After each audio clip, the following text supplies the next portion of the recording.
السلام علیکم ورحمۃ اللہ وبرکاتہ، نحمده ونصلی علی رسولہ الکریم، اما بعد فاعوذ باللہ من الشیطان الرجیم، بسم اللہ الرحمن الرحیم، رب اشرح لی صدری ویسر لی امری واحلل عقدۃ من لسانی یفقهوا قولی۔ الحمد للہ الکریم القادر العظیم القاہر، خلق فقدر وشرع فیسر، نحمده علی ما یوالیہ حمدا یحبہ ویرضیہ۔ تمام قسم کی حمد اللہ کے لیے ہے جو کریم ہے اور قدرت رکھنے والا ہے، عظمت والا اور غالب ہے، جس نے پیدا کیا اور اندازہ مقرر کیا اور شریعت بنائی اور اس کو آسان بنایا۔ ہم اس کی اس بات پر حمد کرتے ہیں جو وہ ہماری مدد فرماتا ہے، ایسی حمد جس کو وہ پسند کرتا ہے اور جس پر وہ راضی ہو جاتا ہے۔ 9واں پارہ۔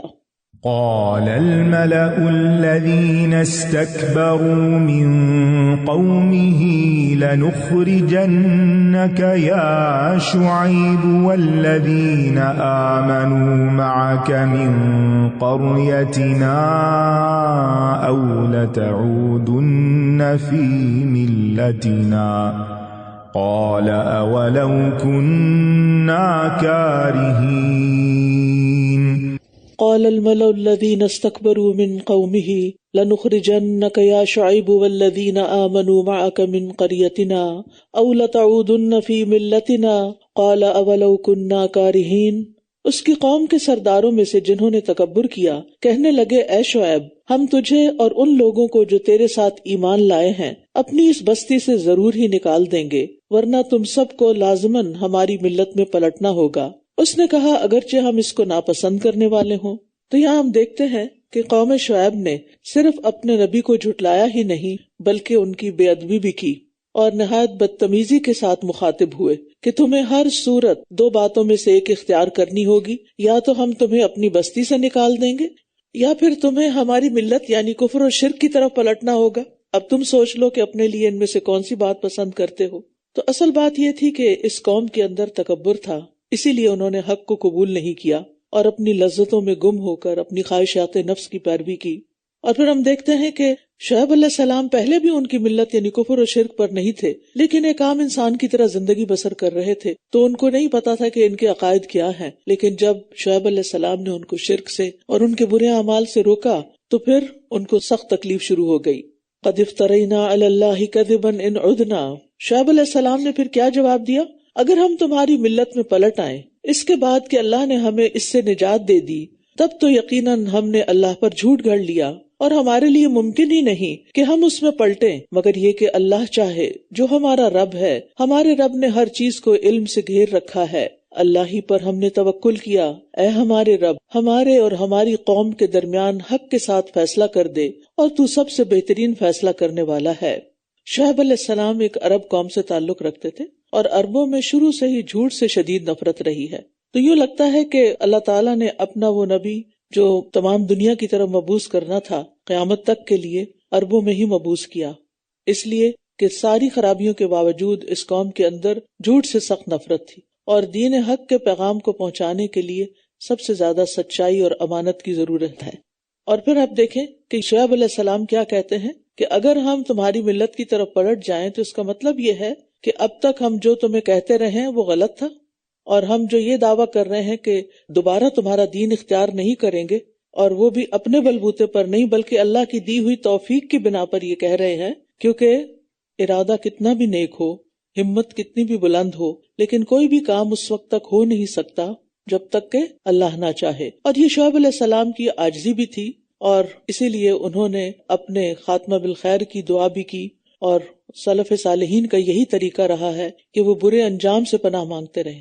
اب دیکھیں کہ انسان کے لیے کتنا لمحہ فکریہ ہے کہ ایک دفعہ ہدایت کی طرف آ جائے اور اس کے بعد پھر معاشرے کے پریشر یا اپنے سے بڑوں کے دباؤ کی وجہ سے واپس اسی رنگ میں رنگ جائے جو دور جاہلیت کا تھا، یا واپس پلٹ جائے۔ تو ایسا نہیں ہونا چاہیے۔ یعنی ہم سب کی زندگی میں بھی اس بات کی فکر ہونی چاہیے کہ ایک دفعہ جب ہم قرآن سن لیں اور دین کو جان لیں اور اس بات کا ارادہ کر لیں کہ اب ہم اس دین پر رہیں گے، تو پھر کسی بھی صورت لوگوں کے پریشر میں آ کے واپس نہیں پلٹنا، کیونکہ اس کا مطلب یہ ہے کہ پھر ہم نے اس سب کو سچ نہیں مانا۔ اگر اس کو ہم سچا مانتے ہیں تو پھر ہمیں اس پر استقامت اختیار کرنی ہوگی۔ اسی لیے آپ دیکھتے ہیں کہ ابراہیم علیہ السلام جنہوں نے شرک کی وجہ سے اپنے ملک و ملت کو چھوڑ دیا تھا اور ہجرت کر لی تھی، اور پھر انہوں نے مکہ جیسی بے آب و گیاہ وادی میں آ کر اپنے بیوی بچوں کو بسایا اور پھر وہاں گھر تعمیر کیا. اللہ کا گھر تعمیر کرنے کے بعد انہوں نے کیا دعا کی؟ وَجْنُبْنِي وَبَنِيَّ أَن نَعْبُدَ الْأَصْنَامَ، اللہ مجھے اور میرے بچوں کو بچا کہ ہم بتوں کی عبادت کریں، کہ ہم کبھی واپس اس دین کی طرف نہ پلٹیں جو خود ساختہ ہے. نبی صلی اللہ علیہ وسلم بھی اپنی ثابت قدمی کی دعا کیا کرتے تھے، یا مقلب القلوب ثبت قلبی علی دینک، اے دلوں کو پھیرنے والے میرے دل کو اپنے دین پر ثابت رکھ. اگر نبی صلی اللہ علیہ وسلم یہ دعا مانگتے ہیں اور ابراہیم علیہ السلام یہ دعا مانگتے ہیں، تو شعیب علیہ السلام اس بات سے پناہ مانگتے ہیں کہ وہ واپس پلٹیں اس دین کی طرف جس کو لوگوں نے اپنایا ہوا ہے. پھر ہمارا اپنے بارے میں کیا خیال ہے؟ ہمارا کیا موقف ہونا چاہیے؟ ہمیں کیا کرنا چاہیے؟ ہمیں کتنی فکر کرنی چاہیے؟ کیونکہ جہالت کی، گمراہی کی، فتنوں کی آندیاں بہت تیز ہیں، اور ان کے سامنے تنہا کھڑے ہونا تو بہت ہی مشکل ہے. اس کے لیے انسان کو صحبت صالح چاہیے ہوتی، ایسے لوگوں کا ساتھ چاہیے ہوتا ہے، ایسے لوگوں کے بیچ میں رہنے کی ضرورت ہوتی ہے جو اس کے لیے ایک اسٹرینتھ بنے. وقال الملأ الذین کفروا من قومہ لئن اتبعتم شعیبا انکم اذا لخاسرون، اور اس کی قوم کے سرداروں میں سے جنہوں نے کفر کیا کہنے لگے اگر تم نے شعیب کی پیروی کی تو تم ضرور خسارے میں پڑ جاؤ گے. دنیا پرستوں کو دینی تعلیمات سے ہمیشہ خوف ہی رہا ہے کہ شاید ہم دین کی طرف آئیں گے تو ہماری دنیا ختم ہو جائے گی، لیکن حقیقت یہ ہے کہ یہ سب کچھ اللہ کے ہاتھ میں ہوتا ہے. اور ان کو اس لحاظ سے بھی فکر تھی کیونکہ شعیب علیہ السلام ان کو تجارت میں فیئر ٹریڈ کا حکم دے رہے تھے، اور وہ سمجھتے تھے کہ اگر ہم بددیانتی سے کام نہیں لیں گے، دھوکہ بازی سے کام نہیں لیں گے تو ہمارا بزنس نہیں چلے گا. آج بھی آپ دیکھیں کہ بہت سے لوگوں کے یہی خدشات ہوتے ہیں کہ اگر ہم اتنی امانت داری کا ثبوت دیں تو پھر تو ہم کاروبار میں کچھ کمانے سے رہے. تو بات یہ ہے کہ رزق تو اللہ کے ہاتھ میں ہے، برکت تو اس کے پاس ہے، اس لیے اگر اس کی اطاعت کریں گے تو یہ کیسے ہو سکتا ہے کہ ہم نقصان اٹھائیں. اب نتیجہ کیا نکلا؟ فَأَخَذَتْهُمُ الرَّجْفَةُ فَأَصْبَحُوا فِي دَارِهِمْ جَاثِمِينَ، پس انہیں زلزلے نے آ لیا تو وہ اپنے گھروں میں اوندھے پڑے رہ گئے. الَّذِينَ كَذَّبُوا شُعَيْبًا كَأَن لَّمْ يَغْنَوْا فِيهَا، جن لوگوں نے شعیب کو جھٹلایا تھا وہ یوں مٹے گویا کہ کبھی اس میں بسے ہی نہ تھے. وہ لوگ جنہوں نے شعیب کو جھٹلایا تھا وہی خسارہ پانے والے تھے.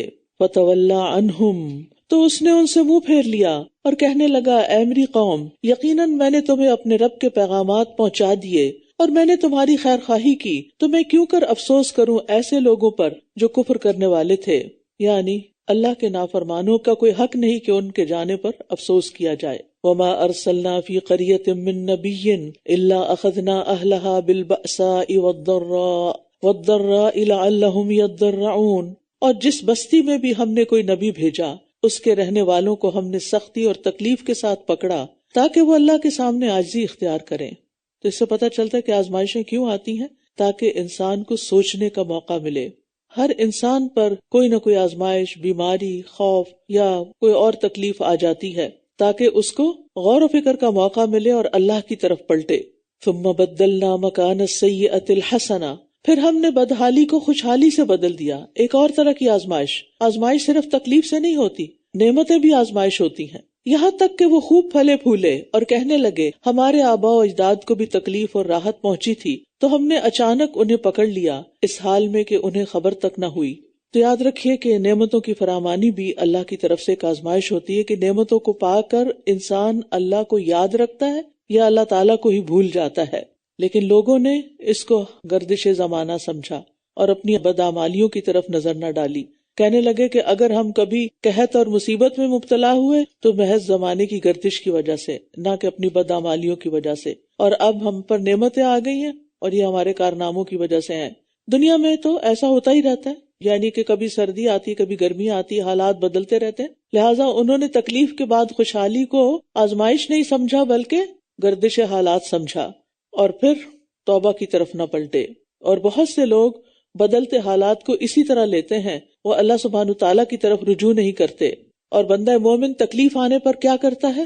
صبر. اور خوشحالی ملنے پر کیا کرتا ہے؟ شکر. یعنی دونوں حالتوں میں وہ اللہ تعالیٰ ہی کی طرف پلٹتا ہے. اور نافرمانیوں کے باوجود اگر نعمتیں مل رہی ہوں تو فکر مند ہو جاتا ہے کہ کہیں یہ میری آزمائش تو نہیں.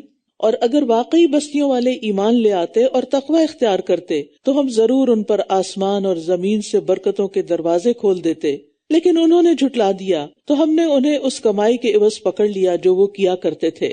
برکات جو ہے یہ برکت کی جمع ہے، کسی چیز میں اللہ تعالیٰ کی طرف سے خیر ہونا۔ اصل میں برکہ حوض کو کہتے ہیں، پونڈ۔ جس طرح حوض میں پانی جمع ہوتا ہے، اسی طرح کسی چیز میں بہت خیر کا جمع ہو جانا یہ برکت کہلاتا ہے۔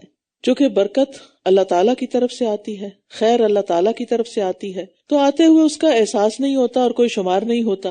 اس لیے اگر کسی شخص یا چیز میں محسوس نہ ہونے والی بہتری کا مشاہدہ ہو رہا ہو تو کہنے لگتے ہیں کہ یہ مبارک ہے اور اس میں برکت ہے۔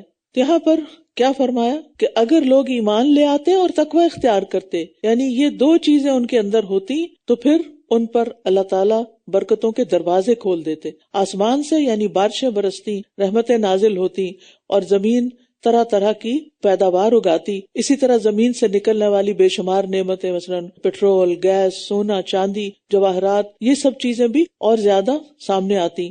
تو بات یہ ہے کہ ایمان اور تقوی کے نتیجے میں ہر طرف سے خیر ہی ملتی ہے۔ عبداللہ بن عباس کہتے ہیں، ایمان لانے اور تقوی اختیار کرنے کی وجہ سے ہم ان کے لیے خیر عام کر دیں گے اور ہر جانب سے اس کا حاصل کرنا ان کے لیے آسان کر دیں گے۔ ابو سعید خدری کہتے ہیں، ایک شخص رسول اللہ صلی اللہ علیہ وسلم کے پاس آیا، اس نے کہا، اللہ کے رسول مجھے کوئی وصیت کیجیے۔ آپ نے فرمایا، میں تمہیں اللہ کے تقوی کی نصیحت کرتا ہوں، کیونکہ تقوی ہر خیر کو اکٹھا کرنے والا ہے۔ اور تقوی کیا ہے؟ نیکی کرنا اور گناہ سے بچنا۔ ٹھیک ہے، یہ دو چیزیں ہیں اس میں، نیکی کرنا، اور صرف نیکی کرنا تقوی نہیں، گناہ سے بچنا بھی لازم ہے۔ اور اس کے برعکس نافرمانیاں برکت کو مٹا دیتی ہیں۔ نافرمانیوں کی سزاؤں میں سے ہے کہ اس کی وجہ سے عمر کی برکت، رزق کی برکت، علم کی برکت، عمل کی برکت، اطاعت کی برکت مٹ جاتی ہے، اور مجموعی طور پر یہ دین اور دنیا آخرت اس کی برکتوں کو ختم کر دیتی ہیں۔ زمین پر بھی یعنی دنیا میں بھی انسان کی زندگی بے برکت ہو جاتی ہے اور آخرت بھی برباد ہونے لگتی ہے۔ پھر فرمایا، افامن اہل القری ان یاتیہم باسنا بیاتا وہم نائمون، کیا پھر بستیوں کے رہنے والے اس سے بے خوف ہو گئے ہیں کہ راتوں رات ان پر ہمارا عذاب آ جائے اس حال میں کہ وہ سو رہے ہوں؟ کیا بھلا بستیوں کے رہنے والے اس سے بے خوف ہو گئے کہ ہمارا عذاب ان پر چاشت کے وقت آ جائے اس حال میں کہ وہ کھیل رہے ہوں؟ تو اس سے پتہ چلتا ہے کہ ایمان کی دولت کے چھن جانے سے ہر وقت ڈرتے رہنا چاہیے کہ کہیں ایسا نہ ہو کہ کوئی ایسی نافرمانی کر رہے ہوں کہ جس کی وجہ سے ایمان ہی چلا جائے یا پھر زندگی کی برکت ہی چلی جائے۔ کیا پھر وہ اللہ کی تدبیر سے بے خوف ہو گئے ہیں؟ حالانکہ اللہ کی تدبیر سے وہی لوگ بے خوف ہوتے ہیں جو خسارہ پانے والے ہیں۔ اللہ کی تدبیر سے بے خوف ہونے کا مطلب یہ ہے کہ بندہ گناہ پہ قائم ہو اور اس کے ساتھ وہ سمجھے کہ اللہ تعالیٰ بڑا غفور الرحیم ہے، معاف کر دے گا۔ یعنی حسن بصری کہتے ہیں، مومن نیک کام کرتے ہوئے بھی ڈرتا، لرزتا اور خوف کھاتا ہے، نیکی کے باوجود ڈرتا رہتا ہے، اور فاجر گناہ کے کام کرتے ہوئے بھی امن اور سکون میں ہوتا ہے۔ اس کے مطابق ہم اپنے دلوں کا جائزہ لیں۔ نیک انسان نیکی کر کے بھی ڈرتا ہے اور بدکار انسان برائی کر کے بھی پرسکون رہتا ہے۔ بخاری کی روایت ہے، رسول اللہ صلی اللہ علیہ وسلم نے فرمایا، بے شک مومن اپنے گناہوں کو ایسے دیکھتا ہے جیسے وہ کسی پہاڑ کے نیچے بیٹھا ہوا ہو۔ اتنا بوجھ اس کو محسوس ہوتا ہے گناہ کرنے کا، اور اسے یہ خطرہ ہو کہ یہ پہاڑ اس کے اوپر نہ گر جائے، کسی وقت اس گناہ کی وجہ سے کوئی مصیبت نہ آ جائے۔ جبکہ فاسق شخص، نافرمان شخص اپنے گناہوں کو اس طرح دیکھتا ہے جیسے کوئی مکھی اس کی ناک پر بیٹھی اور اس نے ہاتھ کے اشارے سے اسے اڑا دیا، اس کو پرواہ نہیں ہوتی کہ اس نے کوئی غلط کام کیا۔ اولم یہد للذین یرثون الارض من بعد اہلہا، کیا وہ لوگ جو اس زمین کے رہنے والوں کے بعد اس کے وارث بنتے ہیں اس بات سے سبق نہیں لیتے کہ اگر ہم چاہیں تو ان کے گناہوں کی وجہ سے انہیں پکڑ لیں اور ان کے دلوں پر مہر لگا دیں تو وہ کچھ بھی سن نہ پائیں گے۔ یعنی گناہ غور و فکر میں رکاوٹ بن جاتے ہیں، گناہ عقل کو نقصان دیتے ہیں اور دل کی طاقت بھی کمزور کر دیتے ہیں۔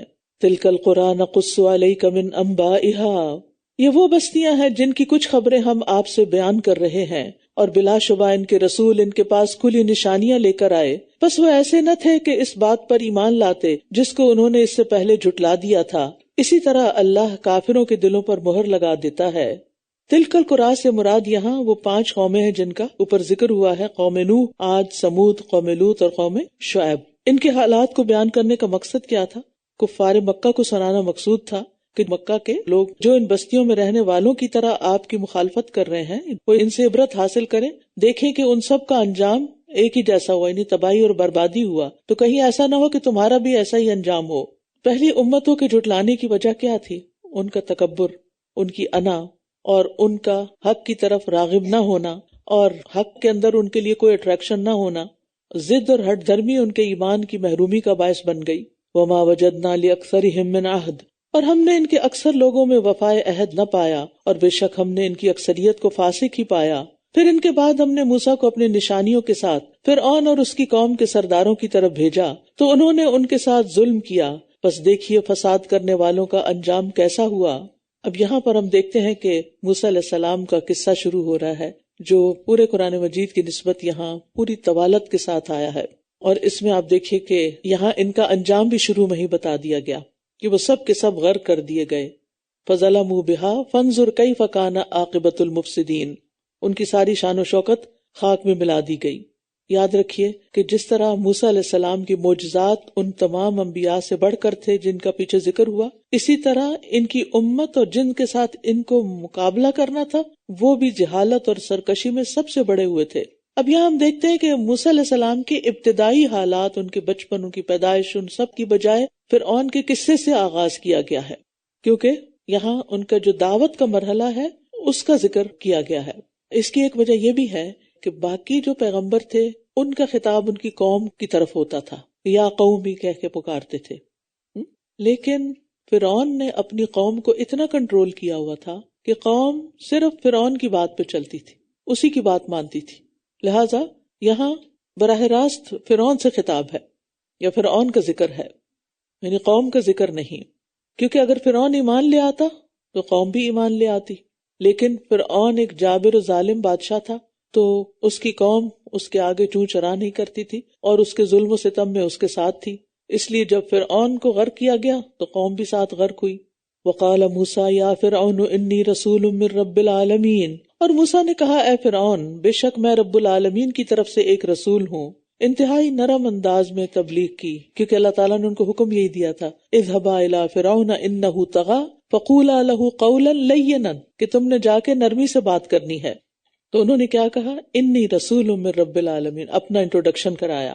پھر کہتے ہیں میرے شایان شان یہی ہے کہ میں اللہ کے بارے میں حق بات کے سوا کچھ نہ کہوں، یقیناً میں تمہارے پاس تمہارے رب کی طرف سے ایک واضح نشانی لایا ہوں، بس تم بنی اسرائیل کو میرے ساتھ بھیج دو۔ اس نے کہا اگر تو کوئی نشانی لایا ہے تو اسے سامنے سے لے آ، اگر تو سچے لوگوں میں سے ہے۔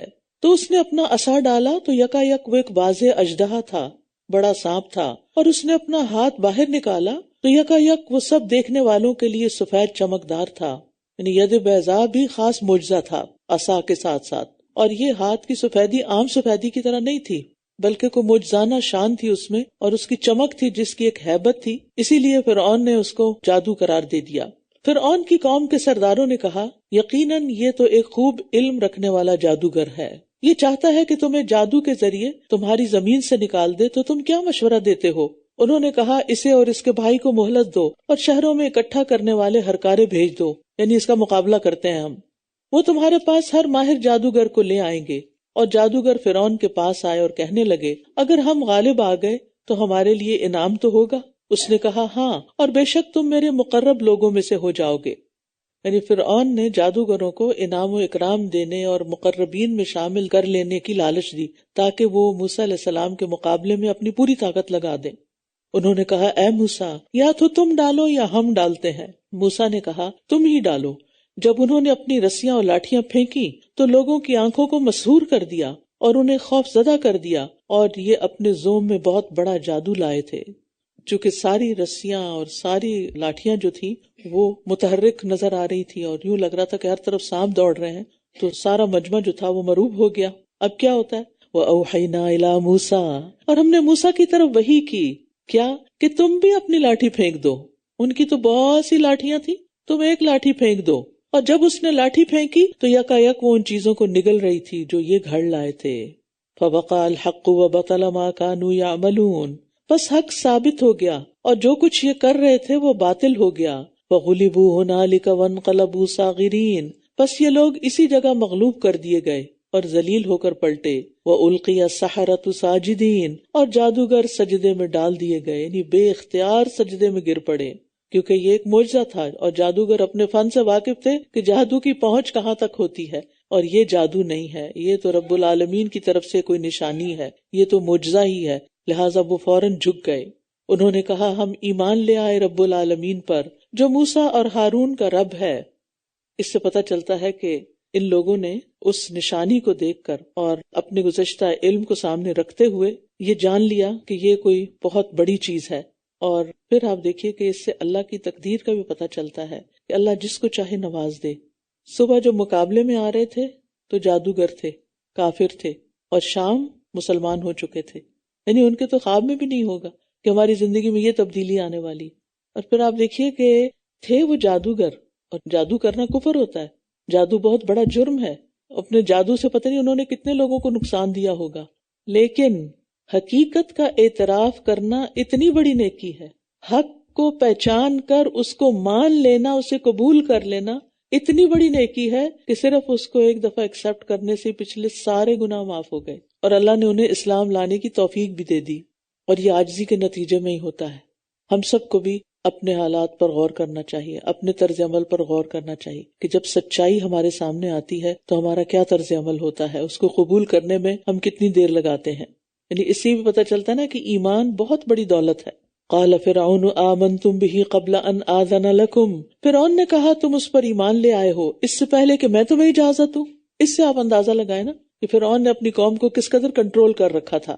بے شک یہ تو ایک چال ہے جو تم نے اس شہر میں چلی تاکہ تم اس کے رہنے والوں کو یہاں سے نکال دو، سو ان قریب تم جان لو گے، میں ضرور تمہارے ہاتھ اور پاؤں کو مخالف سمت سے کاٹ ڈالوں گا، پھر تم سب کو اکٹھے سولی پہ چڑھا دوں گا۔ بہت بڑی دھمکی دی۔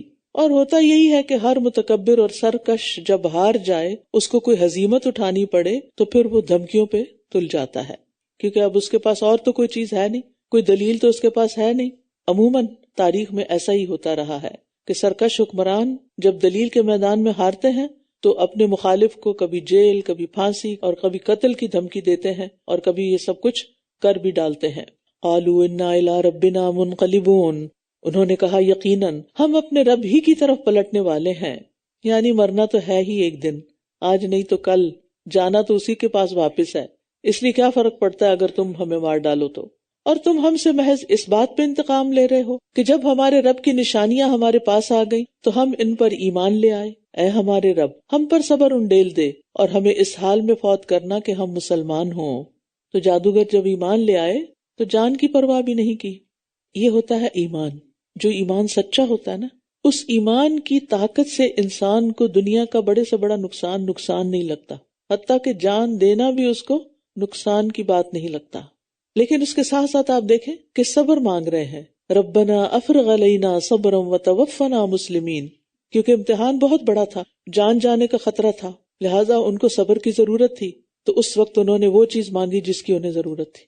اس سے یہ پتہ چلتا ہے کہ جب انسان کی آزمائش بڑی ہو جائے تو اس کو صبر مانگنا چاہیے تاکہ انسان نیکی اور خیر کے راستے پر استقامت اختیار کرے۔ اور ویسے بھی صبر جو ہے وہ بہترین نعمت ہے جس کی وجہ سے انسان کے دل کو ایک اطمینان نصیب ہوتا ہے، بے یقینی کی کیفیت دور ہو جاتی ہے، اور یہ سب سے بڑی نعمت ہے جو انسان کو ایسے موقع پر ملتی ہے۔ وقال الملأ من قوم فرعون اتذر موسیٰ وقومہ لیفسدوا فی الارض، اور فرعون کی قوم کے سرداروں نے کہا کیا تم موسیٰ اور اس کی قوم کو یوں ہی چھوڑ دو گے کہ وہ زمین میں فساد پھیلاتے رہیں اور تمہیں اور تمہارے معبودوں کو چھوڑ دیں؟ تو اس سے کیا پتہ چلتا ہے کہ فرعون کے بھی کچھ معبود تھے، اگرچہ اپنے آپ کو سب سے بڑا الہ کہتا تھا لیکن خود بھی پرستش کرتا تھا۔ اس نے کہا ہم ان کے بیٹوں کو قتل کر ڈالیں گے اور ہم ان کی عورتوں کو زندہ چھوڑ دیں گے اور یقیناً ہم ان پر پوری طرح غالب ہیں۔ اگرچہ موسیٰ علیہ السلام پر ایمان لانے والے چند نوجوان ہی تھے، لیکن فرعون کے جو درباری تھے اور اس کے جو اہلکار تھے انہوں نے اس کو ایک اور بات سجھائی کہ تم نے اگر ان کو چھوڑ دیا، ختم نہ کیا، تو یہ تو تمہاری ساری تہذیب کو ختم کر دیں گے۔ یعنی ایک طرح سے فرعون کو اور بھڑکایا کہ یہ تو تمہاری ساری رعیت کو دین کی دعوت دیں گے اور انہیں تم سے پلٹا لیں گے اور تم سے اور تمہارے الہوں سے ہی پھیر دیں گے۔ اور ایک اور جگہ پر آتا ہے وَيَذْهَبَا بِطَرِيقَتِكُمُ الْمُثْلَىٰ، یہ تمہارے مثالی طریقۂ زندگی کو، آئیڈیل لائف سٹائل کو ختم کر دیں گے۔ قَالَ مُوسَىٰ لِقَوْمِهِ اسْتَعِينُوا بِاللَّهِ وَاصْبِرُوا، موسیٰ نے اپنی قوم سے کہا اللہ سے مدد مانگو اور صبر کرو، بے شک زمین اللہ کی ہے، وہ اپنے بندوں میں سے جسے چاہتا ہے اس کا وارث بنا دیتا ہے، اچھا انجام متقی لوگوں کے لیے ہی ہے۔ فرعون کی دھمکیوں پر موسیٰ علیہ السلام نے اپنی قوم کو تسلی دی اور اللہ سے مدد مانگنے کا حکم دیا۔ کیوں؟ اس لیے کہ ایسے حالات میں یہی دو چیزیں کام آتی ہیں، صبر اور صلاۃ۔ یا ایھا الذین آمنوا استعینوا بالصبر والصلاۃ ان اللہ مع الصابرین۔ انسان کو بے صبری سے کچھ نہیں ملتا، بے چینی، بے قراری اور اضطراب سے کچھ نہیں ملتا، ہاں صبر سے اللہ کی معیت ملتی ہے، اللہ کا ساتھ ملتا ہے۔ ان اللہ مع الصابرین۔ نبی صلی اللہ علیہ وسلم کو جب کوئی مسئلہ درپیش ہوتا تو نماز پڑھنے لگتے تھے، اللہ سے مدد مانگتے تھے، اور یہی مضمون بار بار آ رہا ہے اور یہی سبق ہم سب کے لیے بھی ہے۔ انہوں نے کہا تمہارے آنے سے پہلے بھی ہم اذیت دیے گئے اور تمہارے آنے کے بعد بھی۔ اس نے جواب دیا امید ہے کہ تمہارا رب تمہارے دشمن کو ہلاک کر دے گا اور تمہیں زمین میں جانشین بنا دے گا، پھر وہ دیکھے گا کہ تم کیسے عمل کرتے ہو۔ سبحان اللہ، موسیٰ علیہ السلام کی مثبت سوچ۔ اتنے مشکل حالات میں جب ایک طرف اپنی قوم تسلی دینے کی بجائے پریشانی کا شکار ہے اور گھبرا رہی ہے اور خوف میں مبتلا ہے، اور دوسری طرف جو فرعون اور اس کی قوم ہے وہ الگ طرح سے پریشان کر رہے ہیں، یعنی کہیں سے بھی کوئی روشنی کی کرن نظر نہیں آتی، تو موسیٰ علیہ السلام صرف اللہ پر توکل کرتے ہوئے، اللہ کے بھروسے پر اچھی امید رکھتے ہوئے قوم کو تسلی دیتے ہیں۔ یہی ہوتا ہے ایمان، کہ جب انسان کا ایمان مضبوط ہوتا ہے تو مشکل سے مشکل ترین حالات میں بھی مایوس نہیں ہوتا، وہ اپنے رب پر توکل کرتا ہے۔ وَلَقَدْ أَخَذْنَا آلَ فِرْعَوْنَ بِالسِّنِينَ وَنَقْصٍ مِّنَ الثَّمَرَاتِ لَعَلَّهُمْ يَذَّكَّرُونَ۔ اب کیا ہوا؟ فرعون اور اس کی آل کو آزمائشوں نے گھیر لیا، امتحانوں نے گھیر لیا، اور یقیناً ہم نے آل فرعون کو قحط سالی اور پھلوں کی کمی سے پکڑا، شاید کہ وہ نصیحت حاصل کریں۔ بات یہ ہے کہ جب کوئی تکلیف آئے، جب کوئی مصیبت آئے، تو پھر انسان کو اللہ کی طرف رجوع کرنا چاہیے، ہنس کھیل کے غفلت والے کام کر کے اس کو ٹالنا نہیں چاہیے، کیونکہ بہت سے لوگ کیا کرتے ہیں کہ جب ان پر کوئی تکلیف آتی ہے تو وہ توبہ کرنے کی بجائے، صبر کرنے کی بجائے، استغفار کرنے کی بجائے، اللہ تعالیٰ کی طرف رجوع کرنے کی بجائے بیٹھ کے ڈرامے دیکھنے لگتے ہیں، انٹرٹینمنٹ کے پروگرام دیکھنے لگتے ہیں، لطیفے سننے لگتے ہیں، موویز دیکھنے لگتے ہیں، تاکہ وہ اپنا غم غلط کر سکیں۔ لیکن بات یہ ہے کہ یہ وقت اپنے آپ کو بہلانے کا نہیں ہوتا، اللہ کی طرف رجوع کرنے کا ہوتا ہے۔ وَإِذَا جَاءَتْهُمُ الْحَسَنَةُ قَالُوا لَنَا هَٰذِهِ، پھر جب ان پر خوشحالی آتی تو کہتے یہ ہمارے لیے ہے، اور اگر انہیں کوئی تکلیف پہنچتی تو وہ اسے موسیٰ اور اس کے ساتھیوں کی نحوست بتاتے۔ خبردار، ان کی نحوست تو اللہ ہی کے پاس ہے، لیکن ان کی اکثریت نہیں جانتی۔ بات یہ ہے کہ بعض اوقات انسان چیز کو اس کے اصل رخ سے نہیں دیکھتا، یہ سوچنے کی بجائے کہ یہ تکلیف یا مصیبت ہمیں سیدھا کرنے کے لیے آئی ہے، ہماری اصلاح کے لیے آئی ہے، وہ الٹے رنگ سے دیکھتے ہیں کہ یہ موسیٰ اور اس کے ساتھیوں کی نحوست کی وجہ سے آئی ہے۔ اب بھی آپ دیکھیں، لوگوں پر جب کوئی مشکل آتی ہے تو وہ لوگوں کو بلیم کرنے لگتے ہیں کہ فلاں کی نحوست ہے، فلاں ہمارے گھر آ گیا تھا، اس نے نظر لگا دی، فلاں نے ایسا کر دیا۔ ٹھیک ہے، ان چیزوں میں کسی حد تک حقیقت ہوتی ہے، لیکن ہر مسئلے کی ذمہ داری لوگوں پہ ڈال دینا اور اپنی کسی غلطی کو یاد ہی نہ کرنا اور اس پر توبہ استغفار ہی نہ کرنا اور اللہ کی طرف رجوع ہی نہ کرنا، یہ کوئی ایمانی رویہ نہیں ہے۔ ایمان تو کیا تقاضا کرتا ہے کہ فوراً اللہ کی طرف رجوع کیا جائے۔ خبردار، ان کی نحوست تو اللہ ہی کے پاس ہے، لیکن ان کی اکثریت نہیں جانتی، اکثریت کو پتہ ہی نہیں۔ تو بھلائی کو اپنی خوبی کہنا اور برائی کو کسی دوسرے کی نحوست قرار دینا، یہ سراسر جہالت کی باتیں ہیں۔ اور ویسے بھی ہمیں کسی چیز سے نحوست نہیں پکڑنی چاہیے۔ رسول اللہ صلی اللہ علیہ وسلم نے فرمایا نحوست پکڑنا شرک ہے، اور ہم میں سے ہر ایک کو یہ وہم ہو جاتا ہے، مگر اللہ تعالیٰ توکل کے ذریعے اس چیز کو ختم کر دیتا ہے۔ نبی صلی اللہ علیہ وسلم نے فرمایا جو شخص برے شگون کی وجہ سے کسی کام سے رک گیا، اس نے شرک کا ارتکاب کیا۔ جو شخص برے شگون کی وجہ سے کسی کام سے رک گیا تو اس نے شرک کا ارتکاب کیا۔ تو اس میں آپ دیکھیے کہ آج بھی ہمارے ہاں کیا ہوتا ہے، لوگ کیا کرتے ہیں، کالی بلی نے رستہ کاٹ لیا ہے تو اب کیا ہوگا، اب کام نہیں ہوگا۔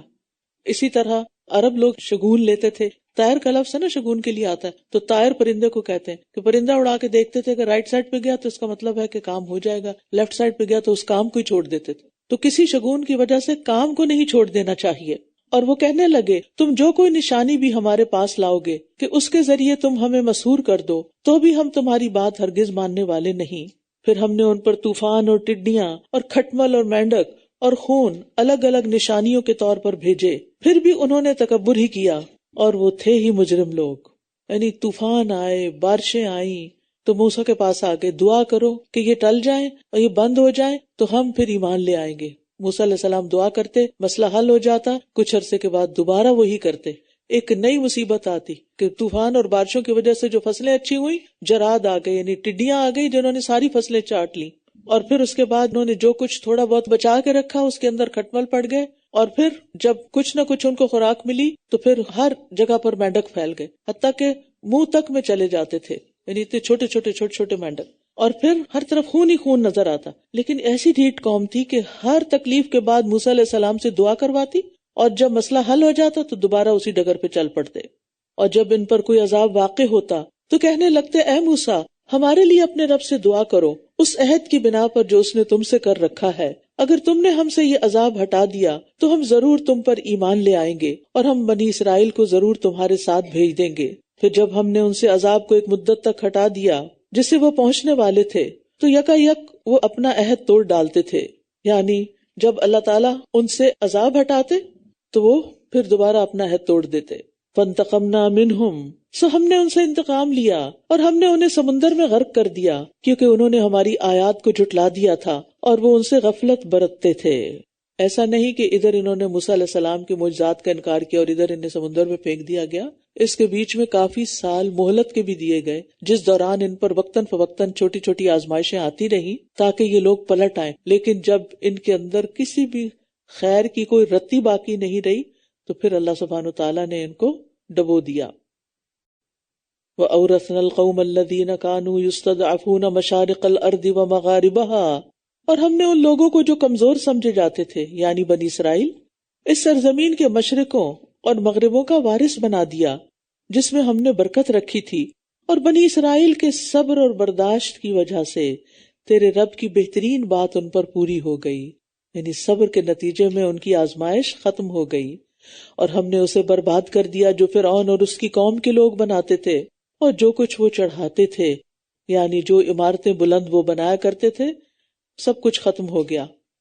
وجاوزنا ببنی اسرائیل البحر، اور ہم نے بنی اسرائیل کو سمندر پار کرا دیا، وہی سمندر بنی اسرائیل کے پار کرنے کا سبب بنا اور وہی سمندر آل فرعون کے غرق کرنے کا سبب بنا۔ ایک ہی چیز ہے، لیکن اعمال کے فرق کی وجہ سے دونوں کا انجام وہاں فرق ہوا۔ اور ہم نے بنی اسرائیل کو سمندر پار کروا دیا تو وہ ایسے لوگوں کے پاس آئے جو اپنے بتوں پر جمے بیٹھے تھے، کہنے لگے، اے موسیٰ ہمارے لیے بھی کوئی معبود بنا دو جیسے ان لوگوں کے معبود ہیں۔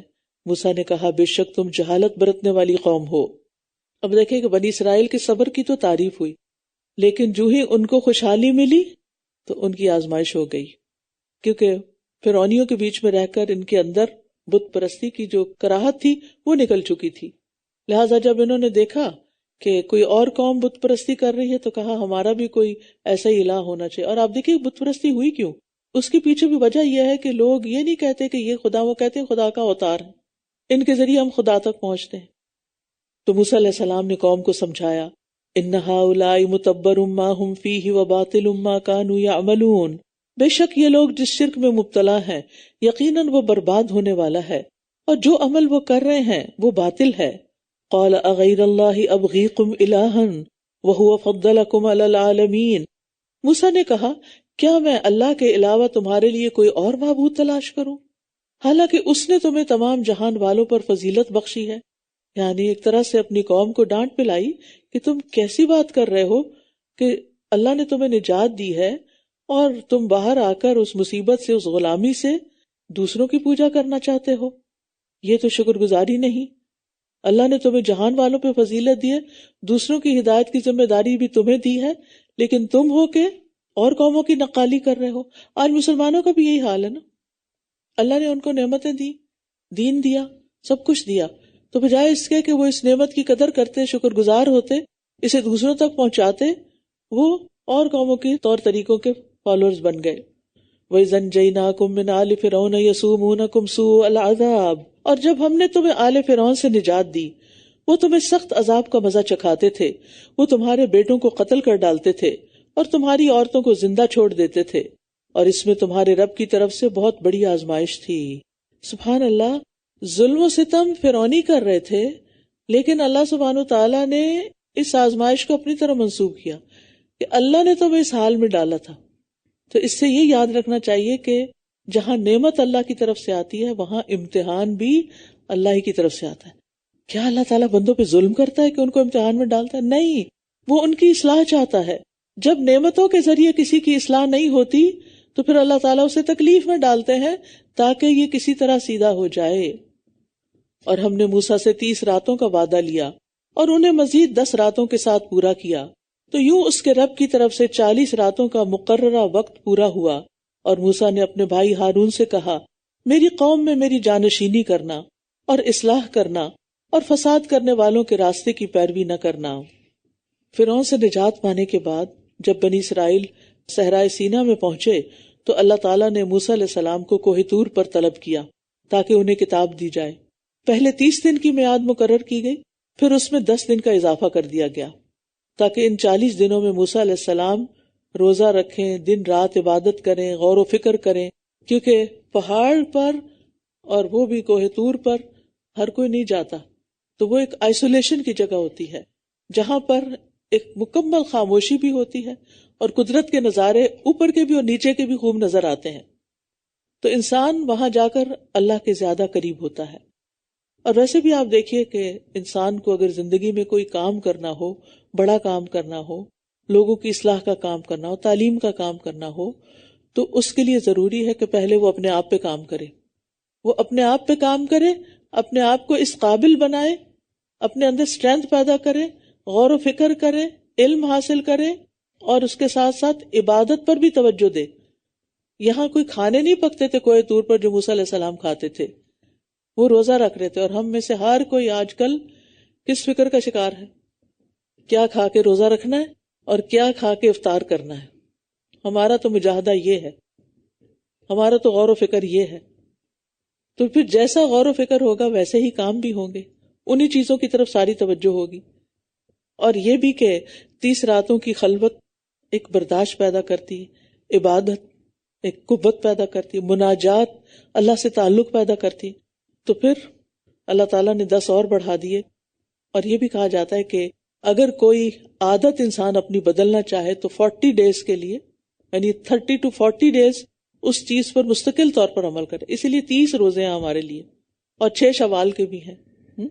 اور اگر آپ چاہیں تو ان کو ایام 20 کے رکھ کے اور ساتھ ایک آدھ اور رکھ کے 40 پورے کر سکتے ہیں. تو اتنے دن کے لیے اللہ کی عبادت مستقل طور پر کرنا، مستقل ریاضت کرنا، یہ انسان کے اندر واقعی تبدیلی لاتا ہے. لہٰذا رمضان کیا ہے؟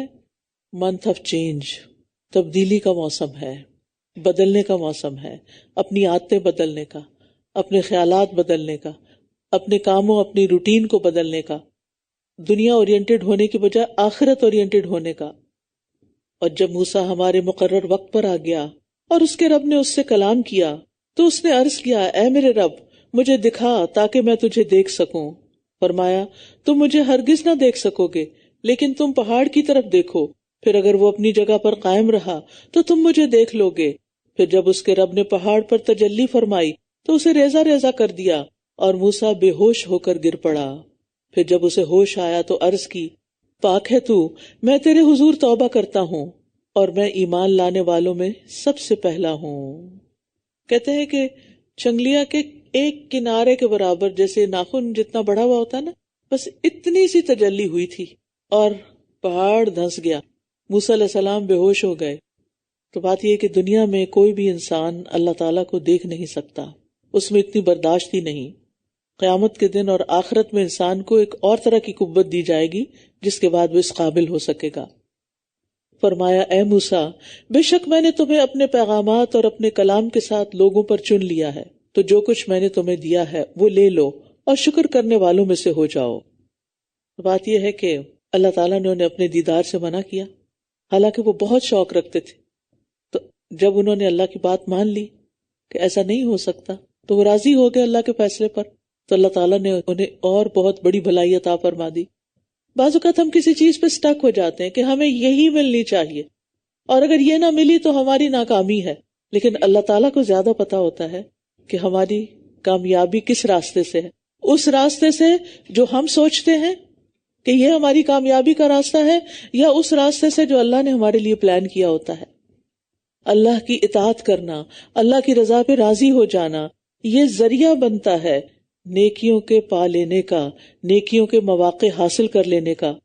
اس لیے کبھی بھی اگر کوئی دعا قبول نہیں ہوتی تو مایوس نہ ہو، کبھی بھی اگر آپ کی مرضی کے مطابق کوئی کام نہیں ہوتا، آپ کی مرضی کے مطابق حالات نہیں بدلتے تو مایوس نہ ہو، پریشان نہ ہو، کیونکہ جو اللہ کا فیصلہ ہے وہی ہمارے حق میں زیادہ بہتر ہے، اسی میں خیر ہے۔ آپ سوچئے کہ جس کو بھی محبت ہوتی ہے اللہ سے، وہ اللہ تعالیٰ کو دیکھنے کی کتنی خواہش رکھتا ہے۔ چلیے اگر آپ کے دل میں وہ ابھی تک نہیں پیدا ہوئی تو کسی انسان کے اوپر قیاس کر کے دیکھ لیجئے کہ جس انسان سے ہمیں محبت ہوتی ہے اس کو دیکھنے کا کتنا شوق ہوتا ہے، اور کیا دل چاہتا ہے کہ بار بار اس کو دیکھیں۔ ماؤں کو اپنے بچوں سے محبت ہوتی ہے تو ہر تھوڑی دیر کے بعد اسے اٹھائیں گی، پیار کریں گی، اس سے بات کریں گی۔ ان کی تڑپ ہوتی ہے کہ دیکھتے رہیں اپنے بچوں کو۔ اگر دور چلے جائیں تو اب تو خیر ویڈیو کال سے تسلی ہو جاتی ہے، لیکن یہ ایک فطری سی خواہش ہوتی ہے۔ کسی بھی چیز جس سے آپ محبت کرتے ہیں اس کو آپ دیکھ کے خوش ہوتے ہیں۔ تو موسیٰ علیہ السلام تو اللہ تعالیٰ سے محبت کرتے تھے، ان کی محبت کا ہماری محبت سے کیا مقابلہ؟ ہم تو سوچتے بھی نہیں، اور سچی مجھے نہیں بتائیے، نہ میں پوچھنا چاہتی ہوں، نہ آپ کے راز کھولنا چاہتی ہوں، سچی اپنے دل سے پوچھئے کہ میرے دل میں اللہ کو دیکھنے کی کتنی تڑپ ہے۔ دن میں کتنی دفعہ خیال آتا ہے کب دیکھوں گی اپنے رب کو؟ آتا ہے کب دیکھوں گی اپنے رب کو؟ ہمیں تو دنیا کی چیزیں دیکھنے کا ہی خیال نہیں پیچھا چھوڑتا، کب دیکھوں گی اس کو، کب دیکھوں گی اس کو، کب دیکھوں گی یہ چیز، کب دیکھوں گی وہ چیز۔ اللہ کو کب دیکھوں گی؟ اور اللہ کو دیکھنا کیسے ہوگا؟ اور وہ کیا نعمت ہوگی؟ کبھی نا اپنے آپ میں ڈوب کے، اپنے تصور میں ڈوب کے، اپنے آپ سے بات کر کے وہاں تک اپنے آپ کو لے جایا کریں، ساری ڈسٹریکشن چھوڑ کے، تنہائی میں بیٹھ کے، خاموشی کے ساتھ۔ اصل میں ہمیں تنہائی پسند نہیں نا، ہم اتنے سوشل ہیں کہ اگر انسان نہ ملے تو ہم سوشل میڈیا پہ بیٹھ جاتے ہیں، ڈھیروں انسان ہمیں مل جاتے ہیں، جانے انجانے جس کو چاہیں میسج کر دیں، جس سے چاہیں باتیں شروع کر دیں، فضول لغویات ادھر ادھر اپنے آپ کو ضائع کرتے رہتے ہیں۔ لیکن جو بندہ مومن ہوتا ہے اسے تنہائی بڑی پسند ہوتی ہے، کیونکہ تنہائی ایسا وقت ہوتا ہے کہ جس میں وہ اپنے رب سے بات کر سکتا ہے، اپنے رب کے سامنے اپنے دل کا حال کھول کے رکھ سکتا ہے، وہ اپنی ساری مشکلات اس کے آگے رکھتا ہے، پھر اس سے دعائیں کرتا ہے، پھر مناجات کرتا ہے۔ مناجات کا مطلب آتا ہے سرگوشیاں کس سے کی جاتی؟ جس پر آپ کو یقین ہوتا ہے، اعتماد ہوتا ہے، جو آپ کے قریب ترین ہوتا ہے، جو آپ کا محبوب ہوتا ہے۔ آپ اس سے وہ چیزیں شیئر کرتے ہیں جو کسی اور سے نہیں کرتے اور کرنا چاہتے ہیں۔ آپ کی زندگی کے جو بھی اہم واقعات ہوتے ہیں آپ اس کو بتانا چاہتے ہیں۔ تو بندہ مومن اپنے رب سے مناجات کرتا ہے، چپ کے دعا کرتا ہے۔ زکریا علیہ السلام نے کیسے دعا کی تھی؟ اذ نادى ربه نداء خفیا، خفی چھپی ہوئی دعا۔ بیٹھا ہے انسان بندوں کے بیچ میں اور چپ کے اپنے رب سے باتیں کر رہا ہے، دل ہی دل میں۔ اس سے پتہ چلتا ہے کہ آپ کا اپنے رب کے ساتھ کتنا تعلق ہے۔ ان چیزوں پر غور کیا کریں۔ تو موسیٰ علیہ السلام اللہ تعالیٰ کی بات مان گئے تو اللہ تعالیٰ نے انہیں اور زیادہ بھلائی عطا فرما دی، اور ہم نے اس کے لیے تختیوں پر ہر چیز کے بارے میں نصیحت اور ہر چیز کی تفصیل لکھ دی۔ زبردست علم مل گیا ان کو، بس اسے مضبوطی سے پکڑ لو اور اپنی قوم کو حکم دو کہ وہ اس کے بہترین حصے کو پکڑے رکھیں۔ ان قریب میں تمہیں نافرمان لوگوں کے گھر دکھاؤں گا۔ تو اللہ سبحانہ وتعالیٰ کے تو سارے یہ احکامات بہترین سے بہترین ہیں، لہٰذا جو کچھ بھی اللہ نے اتارا ہے وہ سبھی اچھا ہے۔ لیکن یہاں پر کیا کہا گیا کہ تم اس کے بہترین حصے پر عمل کرو، بہترین حصے کو پکڑے رکھو، یعنی انسان کی سچویشن اور حالات کے مطابق جو چیز اس کو ضرورت ہو اس کو لے لینا ہی اس کے لیے بہترین ہوتا ہے۔ مثلاً آپ کے گھر میں دوا رکھی ہوئی، پین کلر رکھا ہوا ہے، آپ کو اللہ کے فضل سے کبھی ضرورت پیش نہیں آئی، لیکن ایک دن اچانک آپ کے سر میں درد ہو گئی اور آپ نے اٹھ کے وہ دوا کھا لی۔ اب وہ چیز جو پہلے آپ کے لیے ایک معمولی تھی پھر کیا ہو گئی؟ بہترین ہو گئی۔ یہ بہت کام کی دوا، ٹھیک ہو گئے نا آپ، یہ بہت کام کی دوا، آپ اس کو سنبھال کے رکھنا ہے۔ قرآن جب ہم پڑھتے ہیں تو پہلے شروع میں ہمیں ہر چیز سمجھ نہیں آتی، لیکن جب ہم اس کو پڑھتے رہتے ہیں اور حالات ہمارے تبدیل ہوتے رہتے ہیں اور اس کے ساتھ ساتھ ہماری ضرورت بھی بدلتی رہتی ہے، اور جب قرآن پڑھتے ہیں تو وہ جواب ہمیں ملنے لگتے ہیں تو وہ ہمارے لیے کیا ہو جاتے ہیں؟ بہترین ہو جاتے ہیں، ورنہ اللہ کے سارے احکامات بہترین ہیں۔ فرمایا سأصرف عن آیاتی الذین یتکبرون فی الارض بغیر الحق، میں اپنی نشانیوں سے ان لوگوں کو ضرور پھیر دوں گا جو زمین میں ناحق تکبر کرتے ہیں، اور اگر وہ ہر نشانی دیکھ بھی لیں تو وہ اس پر ایمان نہیں لائیں گے، اور اگر وہ ہدایت کا راستہ دیکھ لیں تو اس راستے کو نہیں اپنائیں گے، اور اگر وہ گمراہی کا راستہ دیکھ لیں تو اسے اختیار کر لیں گے۔ یہ اس وجہ سے ہے کہ انہوں نے ہماری آیات کو جھٹلایا اور وہ ان سے غافل رہے۔ متکبر شخص کبھی علم نہیں سیکھ سکتا۔ والذین کذبوا بآیاتنا، اور جن لوگوں نے ہماری آیات کو اور آخرت کی ملاقات کو جھٹلایا ان کے سب اعمال ضائع ہو گئے۔ ایک آیت کو بھی جھٹلانا اعمال کو ضائع کرنے کا باعث بن جاتا ہے۔ انہیں اسی کا بدلہ دیا جائے گا جو کچھ وہ کیا کرتے تھے۔ اور موسیٰ کی قوم نے اس کے بعد اپنے زیورات سے ایک مجسم بچڑا بنا دیا جس کی گائے کی سی آواز تھی۔ کیا انہوں نے یہ نہ دیکھا کہ وہ نہ تو ان سے کلام کرتا تھا اور نہ ہی کسی راستے کی طرف ان کی رہنمائی کرتا تھا؟ پھر بھی انہوں نے اسے معبود بنا لیا اور وہ ظلم کر رہے تھے۔ بچڑے کی شکل میں معبود بنانے والا کون تھا؟ سامری۔ لیکن بچڑے کی نسبت پوری قوم کی طرف کیوں کی گئی؟ کیونکہ سامری کو انہوں نے سپورٹ کیا تھا، اپنے زیورات دیے تھے، لہذا کام تو ایک نے کیا لیکن ان کی ساری مالی مدد کی وجہ سے وہ سب اس گناہ میں شریک ہو گئے۔ تو یاد رکھیے، اگر آپ کسی نیکی کے پروجیکٹ میں حصہ ڈالتے ہیں تو اس نیکی کے کام میں آپ کا پورا حصہ ہو جاتا ہے، اور اگر کسی غلط کام میں آپ حصہ ڈالتے ہیں تو اس غلط کام کا بھی پورا حصہ آپ کو ملے گا۔ اور جب وہ نادم ہوئے اور انہوں نے دیکھ لیا کہ وہ بھٹک گئے ہیں، کہنے لگے اگر ہمارے رب نے ہم پر رحم نہ کیا اور ہماری بخشش نہ فرمائی تو ہم ضرور ہی خسارہ پانے والوں میں سے ہو جائیں گے۔ لئن لم یرحمنا ربنا ویغفر لنا لنکونن من الخاسرین۔ اب یہاں پر آپ دیکھیے کہ ان کو ندامت ہوئی، اور ندامت توبہ ہوتی ہے۔ اللہ تعالیٰ جب کسی بندے سے خیر کا ارادہ کرتا ہے تو گناہ کے بعد اسے توبہ کی توفیق بھی دے دیتا ہے۔ وَلَمَّا رَجَعَ مُوسَىٰ إِلَىٰ قَوْمِهِ غَضْبَانَ أَسِفًا، اور جب موسیٰ اپنی قوم کے پاس بہت غصے میں افسوس کرتے ہوئے واپس آیا تو اس نے کہا میرے جانے کے بعد تم نے میری کتنی بری جانشینی کی، کیا تم نے اپنے رب کے حکم سے ہی جلد بازی کی؟ اور اس نے تورات کی تختیاں ایک طرف ڈال دی اور اپنے بھائی کا سر پکڑ کر اپنی طرف کھینچنے لگا۔ ہارون نے کہا اے میری ماں کے بیٹے، ان لوگوں نے مجھے کمزور سمجھا اور قریب تھا کہ یہ مجھے قتل ہی کر دیتے، بس تو دشمنوں کو مجھ پر ہنسنے کا موقع نہ دے اور مجھے ظالم لوگوں میں شامل نہ کر۔ قال رب اغفر لی ولأخی وادخلنا فی رحمتک وانت ارحم الراحمین۔ موسیٰ نے کہا اے میرے رب، مجھے اور میرے بھائی کو بخش دے اور ہمیں اپنی رحمت میں داخل کر لے، اور تو سب رحم کرنے والوں سے زیادہ رحم فرمانے والا ہے۔ سبحان اللہ۔ اوپر کی آیت سے کیا پتہ چلتا ہے؟ رجع موسیٰ الی قوم غضبان اسفا، غضب اور افسوس سے بھرے ہوئے آئے، غضبان غضب سے بھرے ہوئے، اور ایک دم غصے ہوئے، اور ہارون کی داڑھی کے بال پکڑ لیے اور تختیاں ایک طرف زور سے ڈالی تو کہا جاتا ہے کہ وہ ٹوٹ گئی۔ لیکن جب ہارون علیہ السلام نے معذرت پیش کی تو کتنی جلدی غصہ ختم کر دیا، فوری طور پر دعا کرنے لگے۔ کیا ہم کبھی ایسا کر سکتے ہیں کہ شدید غصہ آیا ہو اور جب دوسرا شخص کہے کہ سوری تو ہم کہیں اچھا چلو کوئی بات نہیں، اللہ مجھے اور تمہیں معاف کر دے؟ بول سکتے؟ ہمیں ایسا ایمان لانا ہے۔ یہ پیغمبروں کے قصے ایسے انٹرٹینمنٹ کے لیے نہیں سنائے جا رہے، یہ اس لیے بتائے جا رہے ہیں تاکہ ہم بھی ان کے اسوہ پر عمل کر سکیں۔ تو ہارون علیہ السلام کا لہجہ بھی بڑا حلیمانہ تھا، تو اس کے جواب میں موسیٰ علیہ السلام بھی نرم ہو گئے۔ تو اس سے بھی پتہ چلتا ہے کہ جب کوئی شخص غصے میں ہو تو اس سے کیسے ٹریٹ کرنا چاہیے اور اس کے ساتھ کیسا معاملہ کرنا چاہیے، کس طرح بات کرنی چاہیے۔ غصے کا جواب غصے سے نہیں، غصے کا جواب حلم سے، برداشت سے، نرمی سے، پیار سے، محبت سے، ہنس کے۔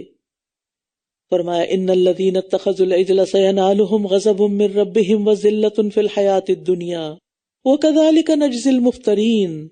بے شک جن لوگوں نے بچڑے کو معبود بنا لیا ان پر جلد ہی ان کے رب کا غضب اور اس دنیا کی زندگی میں ذلت آ پڑے گی، اور ہم جھوٹ گھڑنے والوں کو اسی طرح بدلہ دیا کرتے ہیں۔ اور جن لوگوں نے برے کام کیے پھر اس کے بعد توبہ کر لی اور ایمان لے آئے تو بے شک آپ کا رب اس کے بعد یقیناً بہت بخشنے والا نہایت رحم کرنے والا ہے۔ اور جب موسیٰ کا غصہ جاتا رہا تو اس نے تختیاں اٹھا لی، کسی انا کا شکار نہیں ہوئے، اور ان کی تحریر میں ان لوگوں کے لیے ہدایت اور رحمت تھی جو اپنے رب سے ڈرتے ہیں۔ اس سے یہ پتہ چلتا ہے کہ ایسا نہیں کہ وہ تختیاں دو ٹکڑے ہو گئی یا ٹکڑے ٹکڑے ہو گئی، بس کہیں سے چپ ہو گئی ہوگی، ورنہ تو وہ تعلیم باقی تھی کیونکہ اس کے اندر تو سب کچھ لکھا ہوا تھا۔ اور نسخہ کا لفظ ہے نا، نسخ سے ہے، نسخ ینسخ، اس کا مطلب ہوتا ہے لکھنا، اور نسخہ اس اصل کو بھی کہتے ہیں جس سے نقل کیا جاتا ہے، اور نقل شدہ کو بھی نسخہ کہتے ہیں، مینوسکرپٹ۔ تو یہاں پر ایک صفت بتائی گئی ہے کہ آسمانی کتابوں سے فائدہ کون اٹھاتے ہیں، کن کے لیے ہے یہ ہدایت؟ للذین ہم لربہم یرہبون، یہ ہدایت ان کو حاصل ہوتی ہے جو صرف اپنے رب سے ڈرتے ہیں، جو رب سے ڈرتا ہے اس کو ہدایت مل جاتی ہے۔ اور یہ بھی یاد رکھیے دنیا اور آخرت کی ہر بھلائی کی بنیاد اللہ کا خوف ہے، کیونکہ اللہ کے خوف کی وجہ سے ہی موسیٰ علیہ السلام میں یہ قوت تھی کہ ان کا غصہ فوراً ٹھنڈا ہو گیا۔ غصے کے اعتبار سے لوگ مختلف قسموں کے، کچھ لوگوں کو جلدی غصہ آتا ہے، دیر سے جاتا ہے، کچھ لوگوں کو دیر سے آتا ہے، جلدی جاتا ہے، کچھ لوگوں کو دیر سے آتا ہے، دیر سے جاتا ہے، اور کچھ لوگوں کو جلدی آتا ہے اور جلدی جاتا ہے۔ سب سے اچھا کون ہوا؟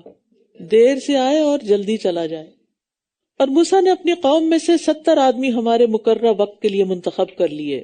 پھر جب زلزلے نے انہیں پکڑ لیا تو موسیٰ نے عرض کیا، اے میرے رب، اگر تو چاہتا تو اس سے پہلے ہی ان سب کو اور مجھے بھی ہلاک کر دیتا۔ کیا تو ہمیں اس فعل کی بنا پر ہلاک کر دے گا جو ہم میں سے کچھ نادانوں نے کیا؟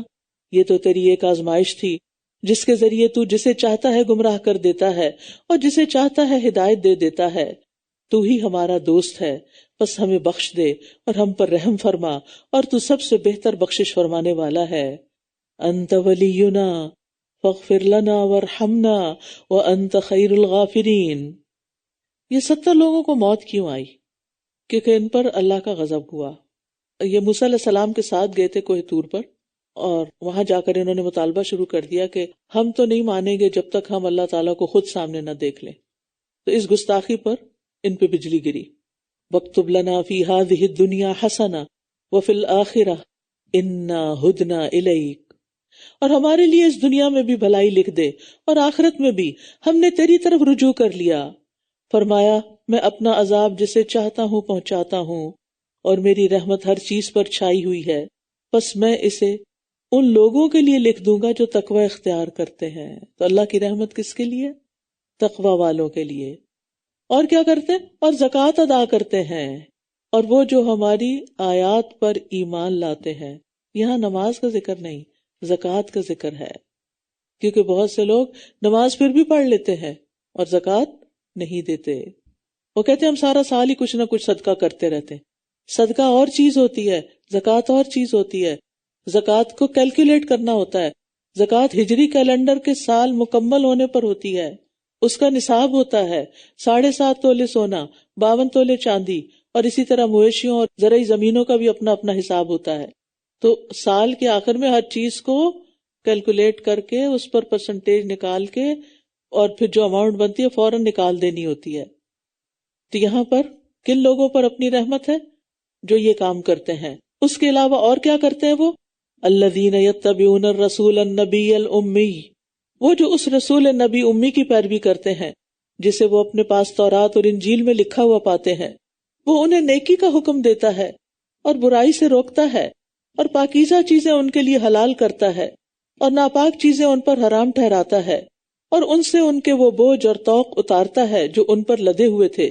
لہٰذا جو لوگ اس نبی پر ایمان لائے اور اسے قوت دی اور اس کی مدد کی اور اس نور کی پیروی کی جو اس کے ساتھ نازل کیا گیا، یہی وہ لوگ ہیں جو فلاح پانے والے ہیں۔ قُلْ يَا أَيُّهَا النَّاسُ إِنِّي رَسُولُ اللَّهِ إِلَيْكُمْ جَمِيعًا، آپ کہہ دیجئے اے لوگو، بے شک میں تم سب کی طرف اللہ کا رسول ہوں، وہ اللہ جس کے لیے آسمانوں اور زمین کی بادشاہت ہے، جس کے سوا کوئی معبود نہیں، وہی زندگی دیتا ہے اور وہی موت دیتا ہے، بس تم ایمان لاؤ اللہ پر اور اس کے رسول نبی امی پر جو اللہ پر اور اس کے کلمات پر ایمان رکھتا ہے، اور اس کی پیروی کرو تاکہ تم ہدایت پا جاؤ۔ تو ہدایت کس میں ہے؟ کس چیز میں ہدایت کا راز ہے؟ ذرا غور کیجیے نا آیت پر۔ آخری حصہ دیکھیے، اس رسول نبی امی پر ایمان لا کر اس کے کلمات پر یقین کر کے اس کی پیروی کرتا ہے.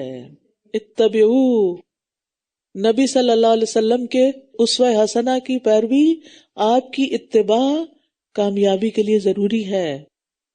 وَمِن قَوْمِ مُوسَىٰ أُمَّةٌ يَهْدُونَ بِالْحَقِّ وَبِهِ يَعْدِلُونَ، اور موسیٰ کی قوم میں سے ایک گروہ حق کے ساتھ لوگوں کی رہنمائی کرتا ہے اور اسی کے مطابق وہ عدل کرتا ہے.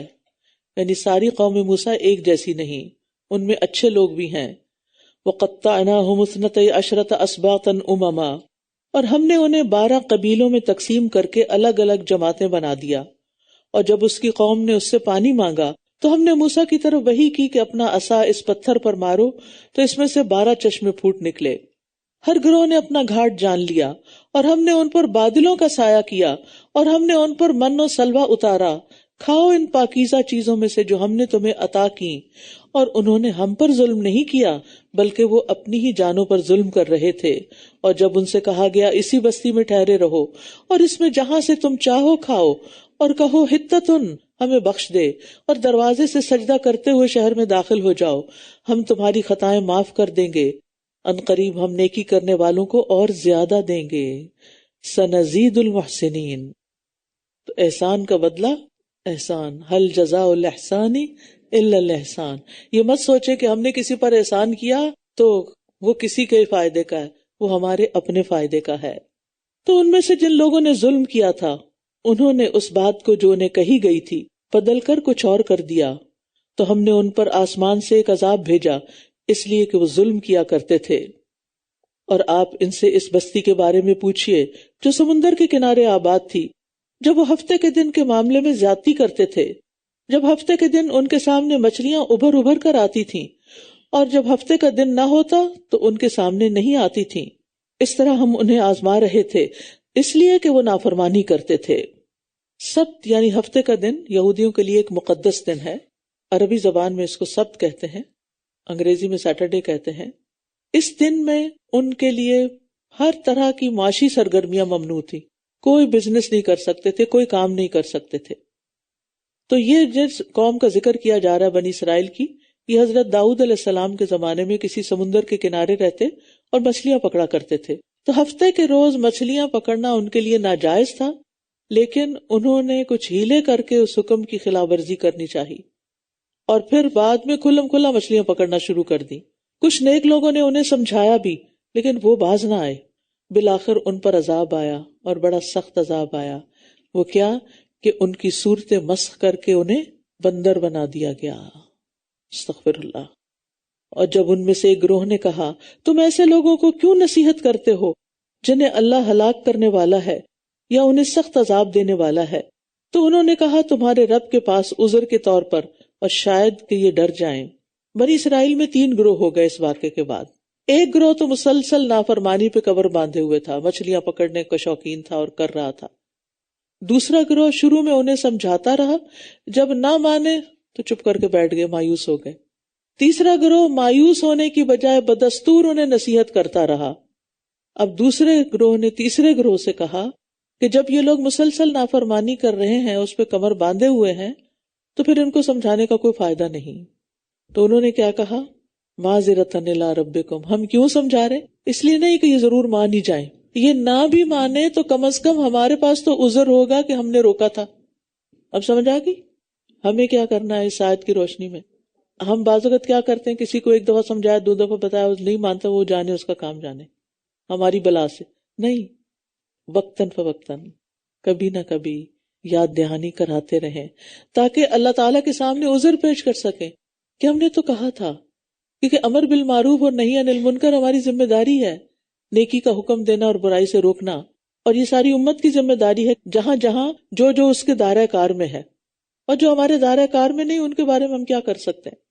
فَلَمَّا نَسُوا مَا ذُكِّرُوا بِهِ، پھر جب وہ اس بات کو بھول گئے جس کی وہ نصیحت کیے گئے تھے، تو ہم نے ان لوگوں کو جو برائی سے روکتے تھے نجات دے دی، اور جو ظلم کرتے تھے انہیں سخت عذاب میں پکڑ لیا کیونکہ وہ نافرمانیاں کیا کرتے تھے. تو اس سے پتہ چلتا ہے کہ امر بالمعروف اور نہی عن المنکر نجات کا سبب ہے. پھر جب وہ اس کام میں حد سے بڑھ گئے جس سے روکے گئے تھے، یعنی کھلم کھلا مچھلیاں پکڑنی شروع کر دی. تو ہم نے انہیں کہا کہ ذلیل بندر بن جاؤ. ان کی شکلیں بندروں جیسی ہو گئی. وہ ایک دوسرے کو پہچانتے تھے اور روتے تھے، لیکن کوئی ان کا علاج نہیں کر سکتا تھا. اور جب آپ کے رب نے اعلان کر دیا کہ وہ ان پر قیامت کے دن تک ضرور ایسے لوگوں کو بھیجتا رہے گا جو انہیں برا عذاب چکھائیں گے، بلا شبہ آپ کا رب بہت جلد سزا دینے والا ہے، اور بے شک وہ بہت بخشنے والا نہایت رحم کرنے والا ہے. اور ہم نے انہیں زمین میں ٹکڑے ٹکڑے کر کے گروہوں میں تقسیم کر دیا. ان میں سے کچھ نیک تھے اور ان میں سے کچھ اس کے علاوہ تھے، اور ہم نے انہیں اچھے اور برے حالات کے ساتھ آزمایا، شاید کہ یہ رجوع کر لیں، شاید کہ پلٹ آئیں، شاید کہ کچھ سیکھ جائیں. لیکن کیا ہوا؟ پھر ان کے بعد ایسے نااہل جانشین کتاب کے وارث ہوئے جو اس حقیر دنیا کا مال و متاع لے لیتے اور کہتے کہ ضرور ہمیں بخش دیا جائے گا، اور اگر ان کے پاس اسی کی مانند اور مال و متاع آتا تو وہ اس کو بھی لے لیتے. کیا ان سے کتاب میں پختہ عہد نہیں لیا گیا تھا کہ یہ اللہ کے بارے میں حق بات کے سوا کچھ نہ کہیں گے؟ حالانکہ جو کچھ اس میں تھا انہوں نے پڑھ لیا تھا، علم تھا. اور آخرت کا گھر ان لوگوں کے لیے بہتر ہے جو اللہ سے ڈرتے ہیں. کیا پھر بھی تم عقل سے کام نہیں لیتے؟ اہل کتاب رشوت لے کر لوگوں سے کتاب اللہ کی غلط تفسیر کرتے، لوگوں کو غلط مسئلے بتاتے، اور اس کے باوجود خود کو بخشا ہوا سمجھتے تھے کہ ہم بڑے عالم ہیں، ہم تو لوگوں کی خدمت کر رہے ہیں، لوگوں کے مسئلے حل کر رہے ہیں، اس لیے ہماری تو نجات ہی نجات ہے. اور وہ یہ بھول گئے تھے کہ کتنا بھی بڑا کوئی عالم ہو کتاب کا، اگر وہ اس کتاب کے مطابق بات نہیں کرتا تو پھر صرف کسی عالم ہونے کی ڈگری اس کو فائدہ نہیں دے گی. اور ویسے بھی آپ دیکھیں کہ گناہوں پر اصرار جو ہے وہ ہلاکت ہے. ان کو سمجھایا جاتا پھر وہ دوبارہ وہی کام کرتے. تو ایسا استغفار مطلوب نہیں جو صرف زبان کی حد تک ہو، استغفر اللہ استغفر اللہ. وہ استغفار چاہیے جو واقعی گناہوں پر ندامت کے بعد اور شرمندگی کے بعد انسان اللہ کی طرف رجوع کرے اور اسے معافی مانگے. اس کے برعکس کچھ اور لوگوں کی صفت بیان کی گئی. والذین یمسکون بالکتاب واقاموا الصلاۃ انا لا نضیع اجر المصلحین. اور جو لوگ کتاب کو مضبوطی سے پکڑتے ہیں اور نماز قائم کرتے ہیں تو بے شک ہم ایسے اصلاح کرنے والوں کا اجر ضائع نہیں کرتے. یعنی کتاب کو خود اپنے اوپر بھی نافذ کرتے ہیں اور دوسروں کو بھی کتاب کے مطابق زندگی بسر کرنے کی تعلیم دیتے ہیں، اور نماز قائم کرتے ہیں، یعنی اللہ سبحانہ وتعالیٰ سے نماز کے ذریعے مضبوط تعلق رکھتے ہیں. ایسے لوگوں کا اجر ضائع نہیں ہوگا. لیکن وہ شخص جو صبح سوتا رہے اور پھر دیر سے اٹھے، دیر سے نماز پڑھے اور پھر گاؤن پہن کے جا کے دورہ قرآن کرانا شروع کر دے، تو یہ طریقہ ٹھیک نہیں ہے. سب سے پہلے تو اپنے اوپر کام کرنے کی ضرورت ہے. اپنی عبادات اور عبادات میں سب سے بڑھ کر اپنی نماز کی کوالٹی کیا ہے، نماز کس وقت پڑھی جاتی ہے، اور نماز کا کتنا اہتمام کیا جاتا ہے، اور نماز کی کتنی فکر کی جاتی ہے، اور نماز کو پڑھنے کا طریقہ کیا ہے، اور اس کو ترجیح کتنی دی جاتی ہے. نماز چونکہ دین کا بنیادی ستون ہے، اگر یہ ڈھہ گیا تو سب کچھ گیا، سب کچھ برباد. وہ چھت جو کھڑی ہے نا سب نیچے آ جائے گی. تو اس لیے دین کی تعلیم دینے والے مصلحین کو سب سے پہلے اپنی نمازوں کی فکر کرنی چاہیے اور پھر دوسروں کی بھی. وَإِذْ نَتَقْنَا الْجَبَلَ فَوْقَهُمْ كَأَنَّهُ ظُلَّةٌ. اور یاد کرو جب ہم نے پہاڑ کو ان کے اوپر اس طرح اٹھا دیا گویا کہ وہ ایک سائبان ہو، اور انہوں نے سمجھ لیا کہ وہ ان پر گرنے والا ہے.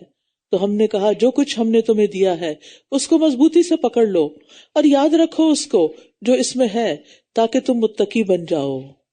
تقویٰ کہاں سے حاصل ہوتا ہے؟ پھر کتاب کو مضبوطی سے پکڑنے سے.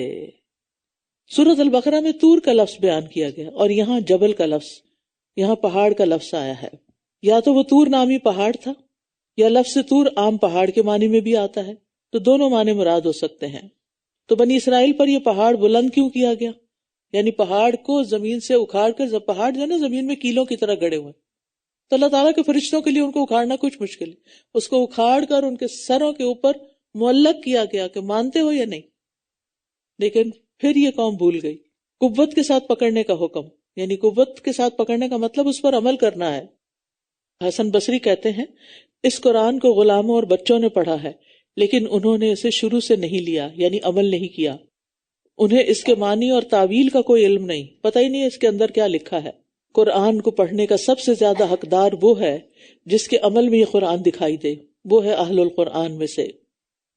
وَإِذْ أَخَذَ رَبُّكَ مِن بَنِي آدَمَ مِن ظُهُورِهِمْ ذُرِّيَّتَهُمْ وَأَشْهَدَهُمْ عَلَىٰ أَنفُسِهِمْ أَلَسْتُ بِرَبِّكُمْ، اور جب آپ کے رب نے بنی آدم کی پشتوں سے ان کی اولاد کو نکالا اور انہیں خود ان کے نفسوں پر گواہ بنایا، پھر پوچھا کیا میں تمہارا رب نہیں ہوں؟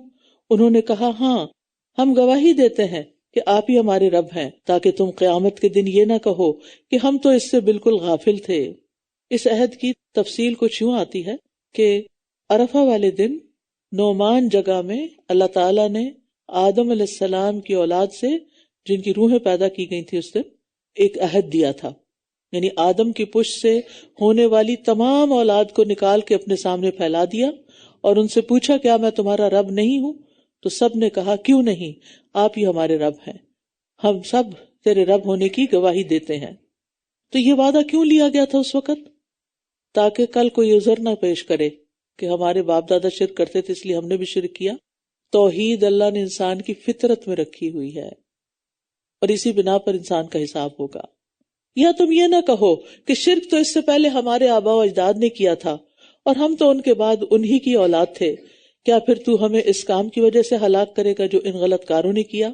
وَكَذَلِكَ نُفَصِّلُ الْآيَاتِ وَلَعَلَّهُمْ يَرْجِعُونَ، اور اسی طرح ہم آیات کو کھول کھول کر بیان کرتے ہیں اور اس لیے کہ یہ رجوع کر لیں۔ وَاتْلُ عَلَيْهِمْ نَبَأَ الَّذِي آتَيْنَاهُ آيَاتِنَا، اور انہیں اس شخص کا حال پڑھ سنائیے جسے ہم نے اپنی آیات دیں، پھر وہ ان سے بالکل نکل گیا تو شیطان اس کے پیچھے لگ گیا، پھر وہ گمراہوں میں شامل ہو گیا۔ یعنی اللہ تعالیٰ نے اس کو اپنی کتاب دی، آیات کا علم دیا، اس نے سمجھ لیا ان کو، لیکن پڑھنے کے بعد اس کو بلا دیا اور ان پر عمل چھوڑ دیا۔ اب کیا ہوا؟ شیطان کو رستہ مل گیا، شیطان اس شخص کے پیچھے لگ گیا اور یہ پوری طرح گمراہ ہو گیا۔ ایسے نمونے ملتے ہیں آج کی دنیا میں بھی۔ قرآن پڑھا، عمل بدلا، چھوڑا تو سب کچھ ہی چھوڑ دیا، سارا عمل بھی ختم، پردہ ختم، نمازیں ختم، اور پوری دنیا میں ہی لگ گئے۔ وَلَوْ شِئْنَا لَرَفَعْنَاهُ بِهَا، اور اگر ہم چاہتے تو انہی آیات کے ساتھ اسے بلندی عطا کرتے، لیکن وہ تو زمین کی طرف جھک گیا اور اپنی خواہش کی پیروی کرنے لگا، یعنی دنیا کی طرف مائل ہو کر اپنی خواہشات کی تکمیل میں لگ گیا بس، لہٰذا اس کی مثال کتے کی طرح ہے۔ یعنی ایسا شخص جو دین پڑھ لکھ کے پھر چھوڑ دے، اس کی مثال کتے کی طرح ہے۔ اگر تو اس پر حملہ کرے تو وہ زبان لٹکائے ہانپتا ہے، یا تو اسے چھوڑ دے تب بھی وہ زبان لٹکائے ہانپتا ہے۔ یہی مثال اس قوم کی ہے جنہوں نے ہماری آیات کو جھٹلایا، بس آپ ان واقعات کو بیان کیجئے تاکہ یہ غور و فکر کریں۔ بعض مفسرین نے اس شخص کو پوائنٹ آؤٹ کرنے کی کوشش کی ہے کہ وہ کون تھا، اس کا نام کیا تھا، لیکن اس تکلف کی اتنی ضرورت ہی نہیں۔ ایسے افراد ہر امت میں ہر دور میں ہوتے رہے ہیں۔ جو انسان بھی اس طرح کی صفات رکھتا ہوگا وہی اس آیت کا مصداق ہے۔ اور یہ کتے کی مثال کیوں دی گئی؟ کیونکہ کتے کے اندر ایک لالچ ہوتی ہے، وہ کہیں راستے میں چل رہا ہو نا تو اس کے کام کی نہ بھی چیز ہو پھر بھی اس کو سونگ کے گزرتا ہے کہ شاید اس میں کوئی ہڈی پڑی ہو، شاید میرے فائدے کی کوئی چیز ہو، یعنی اس کی لالچ کی ایک انتہا ہے۔ تو ایسا شخص بھی جو دین کو چھوڑ گیا، دین کی مجلسوں کو چھوڑ گیا، دین کے طریقے کو چھوڑ گیا، دین پر عمل کو چھوڑ گیا، اس کے اندر بھی دراصل خواہشات تھی اور دنیا کے مال کے لیے اس کی رال ٹپکتی رہتی تھی، جیسے کتے کی رال ٹپکتی رہتی ہے ایسے ہی اس کی بھی۔ تو بات یہ ہے کہ ایسے لوگوں سے عبرت حاصل کرنی چاہیے اور اللہ سے دعا کرنی چاہیے کہ اللہ ہمیں ثابت قدمی عطا کرے۔ کتنی بری مثال ہے ان لوگوں کی جنہوں نے ہماری آیات کو جھٹلایا اور وہ اپنے ہی نفسوں پر ظلم کرتے رہے۔ مَن يَهْدِ اللَّهُ فَهُوَ الْمُهْتَدِي وَمَن يُضْلِلْ فَأُولَٰئِكَ هُمُ الْخَاسِرُونَ، جسے اللہ ہدایت دے وہی ہدایت پانے والا ہے، اور جن کو وہ بھٹکا دے تو ایسے ہی لوگ خسارہ پانے والے ہیں۔ ہدایت اللہ کے ہاتھ میں ہے، اگر مل جائے تو اللہ ہی کا شکر ادا کرے۔ پھر فرمایا وَلَقَدْ ذَرَأْنَا لِجَهَنَّمَ كَثِيرًا مِنَ الْجِنِّ وَالْإِنسِ، اور ہم نے بہت سے جنوں اور انسانوں کو یقینی طور پر جہنم کے لیے پیدا کیا ہے۔ یعنی کیوں جہنم میں جائیں گے وہ؟ ان کے پاس دل ہیں جن سے وہ سمجھتے نہیں، اور ان کے پاس آنکھیں ہیں جن سے وہ دیکھتے نہیں، اور ان کے پاس کان ہیں جن سے وہ سنتے نہیں۔ یہ لوگ چوپایوں کی طرح ہیں، بلکہ ان سے بھی زیادہ گمراہ۔ یہی لوگ غفلت میں مبتلا ہیں، یعنی جو لوگ مقصد حیات سے غافل ہو کر زندگی بسر کریں پھر ان کا یہ انجام ہے۔ تو اس سے پتہ چلتا ہے کہ اللہ اور رسول کو پہچاننا، ان کے احکامات کو سیکھنا ہر شخص پر فرض ہے. اگر کوئی ایسا نہیں کرے گا تو بھٹک جائے گا، اور بھٹک گیا تو پھر انجام بہت ہی خوفناک ہے. وَلِلَّهِ الْأَسْمَاءُ الْحُسْنَى فَادْعُوهُ بِهَا، اور اللہ ہی کے لیے سب سے بہترین نام ہے، بس اسے ان ناموں کے ساتھ پکارو. اور ان لوگوں کو چھوڑ دو جو اس کے ناموں میں کجروی اختیار کرتے ہیں، یہ ضرور اس کا بدلہ دیے جائیں گے جو یہ کر رہے ہیں. اللہ سبحانہ وتعالیٰ کے کتنے نام ہیں؟ ان گنت. کچھ تو ایسے ہیں جن کا ہمیں علم ہے، اور کچھ ایسے ہیں جن کا ہم علم ہی نہیں رکھتے. اللہ تعالیٰ کی صفات کو، ناموں کو شمار ہی نہیں کیا جا سکتا. بعض علماء نے قرآن و حدیث سے 1000 سے زیادہ نام نکالے، اور اللہ کے بعض نام ایسے ہیں جنہیں صرف اللہ ہی جانتا ہے. اب استأثرت به فی علم الغیب عندک، اللہ اس نام کا بھی واسطہ کہ جو تو نے اپنے پاس علم غیب میں رکھا، وہ ہمیں ابھی بتایا ہی نہیں. عبداللہ بن مسعود کہتے ہیں کہ رسول اللہ صلی اللہ علیہ وسلم نے فرمایا، جس شخص کو جب بھی کوئی فکر یا غم لاحق ہو وہ یہ دعا کرے تو اللہ تعالیٰ اس کا غم اور فکر دور کر دیتا ہے. آپ سے عرض کیا گیا، یا رسول اللہ ہم اسے سیکھ نہ لیں؟ آپ نے سوچا ہم بھی سیکھ لیں. فرمایا جو بھی اسے سنے اس کو سیکھ لینا چاہیے. اگر تو سیکھنا ہے تو میں بول دیتی ہوں، اگر سیکھنا نہیں تو پھر خلاف حجت نہ ہو جائے. یہ رنج و غم دور کرنے کی دعا ہے. نہیں آتی تو کہیں لکھ کے لگا لیں، شاید لکھا ہوا کارڈ بھی کوئی موجود ہو تو وہ لے لیں تاکہ یاد دہانی ہو، کیونکہ کوئی دن ایسا نہیں گزرتا نا جس میں کوئی رنج و غم نہ ہو. اور وہ دعا ہے، اللہم انی عبدک وابن عبدک وابن امتک ناصیتی بیدک ماض فی حکمک عدل فی قضاؤک اسألک بکل اسم هو لک سمیت به نفسک او انزلتہ فی کتابک او علمتہ احدا من خلقک او استأثرت به فی علم الغیب عندک ان تجعل القرآن ربیع قلبی ونور صدری وجلاء حزنی وذہاب ہمی. اے اللہ، بے شک میں تیرا بندہ ہوں، تیرے بندے کا بیٹا ہوں، تیری بندی کا بیٹا ہوں. میری پیشانی تیرے ہاتھ میں ہے، تیرا فیصلہ مجھ پہ نافذ ہے، تیرا فیصلہ میرے بارے میں عین انصاف کا ہے. میں تیرے ہر نام کے وسیلے سے، جسے تو نے خود اپنا نام رکھا یا اسے اپنی مخلوق میں سے کسی کو سکھایا یا اپنی کتاب میں نازل کیا ہے یا تو نے اسے علم غیب میں اپنے پاس رکھنے کو ترجیح دی ہے، میں تجھ سے یہ سوال کرتا ہوں کہ تو قرآن کو میرے دل کی بہار، میرے سینے کا نور، میرے غم کا ازالہ اور میری فکر کو دور کرنے کا ذریعہ بنا دے. تو اس سے انشاءاللہ آپ آہستہ آہستہ اور قرآن کے قریب آ جائیں گے. یہاں ایک اور بات سے خبردار بھی کیا گیا کہ اللہ کے ناموں میں الحاد نہیں کرنا چاہیے، کجروی اختیار نہیں کرنی چاہیے. اس کی ایک صورت یہ ہے کہ اللہ کے ناموں میں تبدیلی کر دی جائے. مثلاً اللہ کے اسی نام سے ایک بت کا نام لات رکھ دیا گیا، اللات تھا پھر اس کو خالی لات کر دیا آسانی کے لیے. اسی طرح اللہ کے صفاتی ناموں میں عزیز میں سے عزا بنا لیا گیا، یہ الحاد ہے. اسی طرح اللہ کے ناموں میں اپنی طرف سے اضافہ کر لینا، جو اللہ نے اپنا نام نہیں رکھا ہم نے خود بنا کے اللہ کا رکھ دیا، وہ بھی درست نہیں. من گھڑت نام نہیں لینے چاہیے اللہ تعالیٰ کے. یا یہ کہ اللہ تعالیٰ کے ناموں میں کمی کر دی جائے، مثلاً اسے ایک ہی مخصوص نام سے پکارا جائے، دوسرے صفاتی ناموں سے پکارنے کو برا سمجھا جائے. اور الحاد کی ایک صورت یہ بھی ہے کہ ان ناموں میں تعویل، تعطیل یا تشبیہ سے کام لیا جائے، جیسے کچھ گمراہ فرقے کرتے ہیں. اور یاد رکھیے کہ اللہ سبحانہ تعالیٰ کا ذاتی نام اللہ ہی ہے اور باقی صفاتی نام ہے.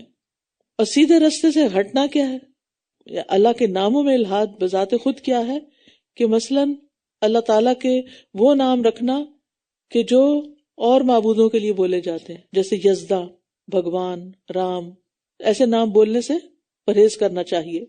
اسی ضمن میں آتا خدا، کیونکہ اللہ تعالیٰ نے اپنا نام خدا نہیں رکھا، اللہ رکھا ہے. یا یہ کہ اللہ کے نام بندوں یا کسی بتوں وغیرہ کے نام رکھ دیے جائیں، یہ بھی درست نہیں. یا یہ کہ ان کے اندر کوئی تحریف اور تعطیل وغیرہ کر دی جائے. تعطیل کا مطلب ہوتا ہے اس صفت کو اس سے نکال دینا. اللہ تعالیٰ کے صفاتی ناموں کا اپنی زبان میں ترجمہ کرنا جائز ہے، ٹھیک ہے. اسی لیے آپ کو ٹرانسلیشنز بھی مل جاتی ہیں، اردو میں بھی، انگلش میں بھی، اور کارڈز موجود ہیں جن میں یہ چیز ہے. تو اگر آپ کے پاس ہوں اور ان کو یاد کر لیں تو بہت اچھا ہے. لیکن یہ ہے کہ جب اللہ سے دعا کریں جو اصل چیز یہاں سکھائی جا رہی، تو کیسے مانگیں؟ یا اللہ، یا رحمان، یا رحیم، یا حی یا قیوم، یا ذل جلال والاکرام، یا رب العالمین، یا ارحم الراحمین، یا من بیدہ ملکوت السماوات والارض، یا فرد، یا صمد. یعنی نام لیتے جائیں جتنے بھی آپ کو یاد ہیں، لیکن دل سے لیں، سوچ کے لیں اور پھر پکاریں اس کو. تو اس سے دعا قبول ہوتی ہے. پیچھے ہم نے پڑھا تھا نا کہ واسطہ دینا، ان ناموں کا واسطہ دے کر، وہ لوگ کہتے ہیں نا اللہ کا واسطہ ہے، اللہ کا واسطہ یہ کام کر دو. اور ان لوگوں میں سے جنہیں ہم نے پیدا کیا کچھ ایسے لوگ ہیں جو حق کے مطابق رہنمائی کرتے ہیں اور اسی کے مطابق وہ عدل و انصاف کرتے ہیں. یہی وصف موسیٰ علیہ السلام کی امت کے بعض لوگوں کا بیان ہوا. یہاں مراد امت محمد صلی اللہ علیہ وسلم ہے کہ اب حق صرف اس امت کے پاس ہے. اور اس میں کون لوگ شامل ہیں؟ صحابہ کرام، تابعین، سلف صالحین اور وہ تمام لوگ جو کتاب و سنت کو چھوڑ کر نئے رستے اختیار نہیں کرتے، خود بھی عمل کرتے ہیں ان دو پر اور لوگوں کی بھی اسی کے مطابق رہنمائی کرتے ہیں. والذین کذبوا بآیاتنا سنستدرجهم من حیث لا یعلمون، اور جن لوگوں نے ہماری آیات کو جھٹلا دیا ہے ہم انہیں ضرور اس طرح آہستہ آہستہ وہاں سے پکڑیں گے جہاں سے وہ جانتے بھی نہ ہوں گے. یعنی فوری گرفت نہیں ہوگی تاکہ یہ غفلت میں پڑے رہیں، ان کو ڈھیل دوں گا اور پھر اچانک پکڑ لوں گا. اور میں انہیں مہلت دے رہا ہوں، بے شک میری تدبیر بہت مضبوط ہے. کیا بھلا انہوں نے غور و فکر نہیں کیا کہ ان کے ساتھی کو کوئی جنون لاحق نہیں، وہ تو ایک کھلم کھلا خبردار کر دینے والا ہے. یعنی آپ صلی اللہ علیہ وسلم کی عادات اور آپ کی سیرت کو دیکھا جائے تو آپ میں کسی قسم کا کوئی جنون نظر نہیں آتا، آپ ایک مکمل صحت مند انسان تھے. اولم ينظروا في ملکوت السماوات والارض، کیا انہوں نے غور نہیں کیا آسمانوں اور زمین کی بادشاہت میں اور کسی بھی ایسی چیز میں جو اللہ نے پیدا کی، اور یہ کہ شاید ان کا مقررہ وقت قریب آ چکا ہو، پھر اس کے بعد یہ کس بات پر ایمان لائیں گے؟ جسے اللہ گمراہ کر دے پھر اسے کوئی ہدایت دینے والا نہیں، اور وہ انہیں ان کی سرکشی میں چھوڑ دیتا ہے، یہ بھٹکتے پھرتے ہیں. یسألونک عن الساعۃ ایان مرساها، یہ آپ سے قیامت کی گھڑی کے بارے میں پوچھتے ہیں کہ اس کے واقع ہونے کا وقت کب ہے. کہہ دیجئے اس کا علم تو میرے رب ہی کے پاس ہے، اسے اس کے وقت پر وہ خود ہی ظاہر کرے گا. وہ آسمانوں اور زمین پر بہت بھاری ہوگی، وہ تمہارے پاس اچانک آ جائے گی. یہ لوگ آپ سے اس کے بارے میں اس طرح پوچھتے ہیں گویا کہ آپ اس سے پوری طرح باخبر ہیں. کہہ دیجئے اس کا علم تو صرف اللہ کے پاس ہے، لیکن اکثر لوگ نہیں جانتے. سا سے مراد پل، سیکنڈ، کیونکہ قیامت اچانک ایک لمحے میں آ جائے گی، دیر بھی نہیں لگے گی. قل لا املک لنفسی نفعا ولا ضرا، آپ کہہ دیجئے میں اپنی جان کے لیے بھی کسی نفع و نقصان کا مالک نہیں ہوں مگر اتنا ہی جو اللہ چاہے، اور اگر میں غیب کو جانتا ہوتا تو ضرور بہت زیادہ بھلائی حاصل کر لیتا اور مجھے کوئی تکلیف نہ پہنچتی. میں تو بس خبردار کرنے والا اور خوشخبری دینے والا ہوں ان لوگوں کو جو ایمان لائیں. تو اس سے پتہ چلتا ہے کہ نبی صلی اللہ علیہ وسلم بھی کسی نفع نقصان کے مالک نہیں ہیں اور نہ ہی آپ غیب کو جاننے والے ہیں. غیب جاننا تو صرف اللہ کی صفت ہے، ورنہ آپ یہودی عورت کا زہر ملا گوشت نہ کھاتے، حضرت عائشہ پر بہتان لگا تو 1 مہینہ پریشان نہ رہتے. تو یہ ساری باتیں کیا بتاتی ہیں کہ آپ کو غیب کا علم نہیں تھا. هو الذی خلقکم من نفس واحدہ، وہ اللہ ہی ہے جس نے تمہیں ایک جان سے پیدا کیا، پھر اسی سے اس کا جوڑا بنایا تاکہ وہ اس کے پاس آ کر سکون حاصل کرے. پھر جب اس مرد نے اسے ڈھانپ لیا تو اس عورت نے ہلکا سا حمل اٹھا لیا، پھر وہ اسے لے کر چلتی پھرتی رہی. پھر جب وہ بوجھل ہو گئی تو ان دونوں نے اللہ سے دعا کی جو ان کا رب ہے کہ اگر تو نے ہمیں صحیح سلامت بچہ عطا کیا تو ہم ضرور ہی شکر گزار ہوں گے. پھر جب اس نے ان دونوں کو صحیح سلامت بچہ عطا کر دیا تو دونوں اس کے دیے ہوئے میں شریک ٹھہرانے لگے. بس بلند تر ہے اللہ اس سے جو یہ شریک ٹھہراتے ہیں. تو اس سے کیا پتہ چلتا ہے کہ شریک ٹھہرانا دراصل ناشکری ہے، کفر ہے. کیا وہ ان کو اللہ کا شریک ٹھہراتے ہیں جو کچھ بھی پیدا نہیں کر سکتے بلکہ وہ خود پیدا کیے جاتے ہیں، اور نہ تو وہ ان کی کسی مدد کی استطاعت رکھتے ہیں اور نہ ہی وہ آپ اپنی مدد کر سکتے ہیں. اور اگر تم انہیں ہدایت کی طرف بلاؤ تو یہ تمہاری پیروی نہیں کریں گے. تم پر یکساں ہے خواہ تم انہیں بلاؤ یا تم خاموش رہو. بے شک وہ لوگ جنہیں تم اللہ کے سوا پکارتے ہو وہ تمہاری ہی طرح کے بندے ہیں. تم انہیں پکارو تو چاہیے کہ وہ تمہیں جواب دیں اگر تم سچے ہو. بت پرستوں نے اللہ کے نیک اور ولی اور نبی ان لوگوں کے مجسمے بنا کے رکھے ہوئے تھے، بت بنا کے. تو اللہ تعالیٰ فرماتے ہیں کہ یہ معبود جنہیں تم پکارتے ہو یہ تمہارے جیسے بندے ہیں. تو اللہ کا شریک جن چیزوں کو بنایا جاتا خواہ وہ قبر کے اندر مدفون ہو یا باہر کہیں رکھے ہوں سجاوٹ کے لیے، ایک ہی مطلب ہے. کیونکہ ہوتا کیا ہے کہ ایسی چیزوں کو دیکھ دیکھ کے جیسے مجسمے وغیرہ لوگوں نے گھر میں رکھے ہوتے پھر دل کے اندر سے اس کی کراہت میں نکل جاتی ہے. کیا ان کے پاؤں ہیں جن سے وہ چلتے ہیں؟ کیا ان کے ہاتھ ہیں جن سے وہ پکڑتے ہیں؟ یا ان کی آنکھیں ہیں جن سے وہ دیکھتے ہیں؟ یا ان کے کان ہیں جن سے وہ سنتے ہیں؟ کہہ دیجئے تم اپنے خود ساختہ شریکوں کو بلا لو، پھر میرے خلاف چال چلو اور مجھے ذرا بھی مہلت نہ دو۔ اللہ تعالیٰ نے یہاں پاؤں، ہاتھوں، آنکھوں اور کانوں کو خاص کیا ہے، کیونکہ یہ علم کے حصول کے لیے، کوشش کرنے کے لیے اور دوسروں کی مدد کرنے کے آلات ہیں۔ تو ہمیں اپنے جسم و جان سے بھی دوسروں کی مدد کرنی چاہیے اور ان اعضاء سے فائدہ پانے کی دعا کرنی چاہیے۔ اللہم متعنی بسمعی و بصری واجعلہم الوارث منی وانصرنی علی من یظلمنی وخذ منہ بثأری۔ اے اللہ مجھے میری سماعت اور بصارت سے فائدہ پہنچا اور انہیں میرا وارث کر دے، اور مجھ پر جو ظلم کرے اس کے خلاف میری مدد فرما اور اس سے میرا بدلہ لے لے۔ تو یہاں کیا بتایا جا رہا ہے کہ جن بتوں کو تم پوج رہے ہو یہ تو کسی کام کے نہیں ہیں۔ ان ولی اللہ الذی نزل الکتاب وہو یتولی الصالحین، بے شک میرا سرپرست تو اللہ ہے جس نے یہ کتاب نازل کی ہے اور وہی صالحین کی سرپرستی کرتا ہے۔ نیک مومن جو ہیں وہ ہمیشہ ایمان اور تقوی کی بنیاد پر دوستی کرتے ہیں اور ان لوگوں کی دوستی نہیں کرتے جو انہیں نہ فائدہ دے سکتے ہیں اور نہ ہی کوئی نقصان دے سکتے ہیں۔ تو اللہ سبحانہ وتعالیٰ نے بھی ان سے دوستی کر لی اور اللہ نے ان پر مہربانی فرمائی اور اللہ نے ان کی ہر کام میں مدد فرمائی جس میں ان کے لیے دین و دنیا کی بھلائی اور مصلحت اور فائدہ تھا، اور اللہ تعالیٰ نے ایمان کی وجہ سے ان کی ہر مصیبت کو دور کر دیا۔ والذین تدعون من دونہ لا یستطیعون نصرکم ولا انفسہم ینصرون، اور جنہیں تم اس کے سوا پکارتے ہو وہ تمہاری مدد کی استطاعت نہیں رکھتے اور نہ ہی آپ اپنی مدد کر سکتے ہیں۔ وَإِن تَدْعُوهُمْ إِلَى الْهُدَى لَا يَسْمَعُوا، اور اگر تم انہیں ہدایت کی طرف بلاؤ تو وہ سنتے ہی نہیں، سنی انسنی کر دیتے ہیں، اور آپ انہیں دیکھیں گویا وہ آپ کی طرف دیکھ رہے ہوں حالانکہ وہ کچھ بھی نہیں دیکھتے۔ خُذِ الْعَفْوَ وَأْمُرْ بِالْعُرْفِ وَأَعْرِضْ عَنِ الْجَاهِلِينَ، آپ درگزر اختیار کیجئے، نیکی کا حکم دیجئے اور جاہلوں سے اعراض برتیے۔ توحید کی دعوت میں مشکلات تو آتی ہیں لیکن انسان کو صبر سے کام لینا چاہیے۔ یہاں آپ صلی اللہ علیہ وسلم کو حسن اخلاق کی تعلیم دی گئی ہے، اور آپ کے ذریعے سے، آپ کے وسیلے سے ہر وہ شخص مخاطب ہے جو اسلام کی دعوت کا فریضہ سر انجام دے، جو اسلام کو دنیا میں پھیلائے۔ ایک اور جگہ پر فرمایا وَجَادِلْهُمْ بِالَّتِي هِيَ أَحْسَنُ، اور ان سے اس طریقے سے بحث کرو جو سب سے اچھا ہے۔ اور اسی طرح ایک اور جگہ پر فرمایا وَلَوْ كُنْتَ فَظًّا غَلِيظَ الْقَلْبِ لَانفَضُّوا مِنْ حَوْلِكَ، اور اگر تو بدخلق ہوتا، سخت دل ہوتا تو یقیناً وہ تیرے گرد سے منتشر ہو جاتے۔ وَإِمَّا يَنزَغَنَّكَ مِنَ الشَّيْطَانِ نَزْغٌ فَاسْتَعِذْ بِاللَّهِ إِنَّهُ سَمِيعٌ عَلِيمٌ، اور اگر آپ کو شیطان کی طرف سے کوئی وسوسہ آئے تو اللہ کی پناہ طلب کیجئے، بے شک وہ خوب سننے والا، خوب جاننے والا ہے۔ شیطان سے بچنے کا طریقہ بتایا جا رہا ہے۔ بے شک وہ لوگ جنہوں نے تقوی اختیار کیا، جب انہیں شیطان کی طرف سے کوئی خیال چھو بھی جاتا ہے تو وہ اللہ کو یاد کر لیتے ہیں، پھر یکا یک صاف دیکھنے لگتے ہیں۔ گویا اللہ کا ذکر ہر شر سے بچنے کا سبب ہے۔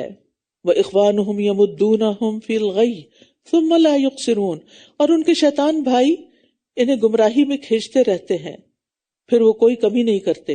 یعنی کفار اور منافقین کیوں ان کے بھائی ہیں؟ کس کانٹیکس میں؟ کیونکہ وہ انہیں گمراہی میں بڑھاتے اور گھسیٹتے لے جاتے ہیں۔ وَإِذَا لَمْ تَأْتِهِمْ بِآيَةٍ قَالُوا لَوْلَا اجْتَبَيْتَهَا، اور جب آپ ان کے پاس کوئی نشانی نہیں لاتے تو وہ کہتے ہیں تم نے خود اس کا انتخاب کیوں نہ کر لیا۔ کہہ دیجئے بے شک میں تو اسی کی پیروی کرتا ہوں جو میری طرف، میرے رب کی طرف سے وحی کی جاتی ہے۔ یہ بصیرت کی باتیں تمہارے رب کی طرف سے ہیں اور ہدایت اور رحمت ان لوگوں کے لیے جو ایمان لاتے ہیں۔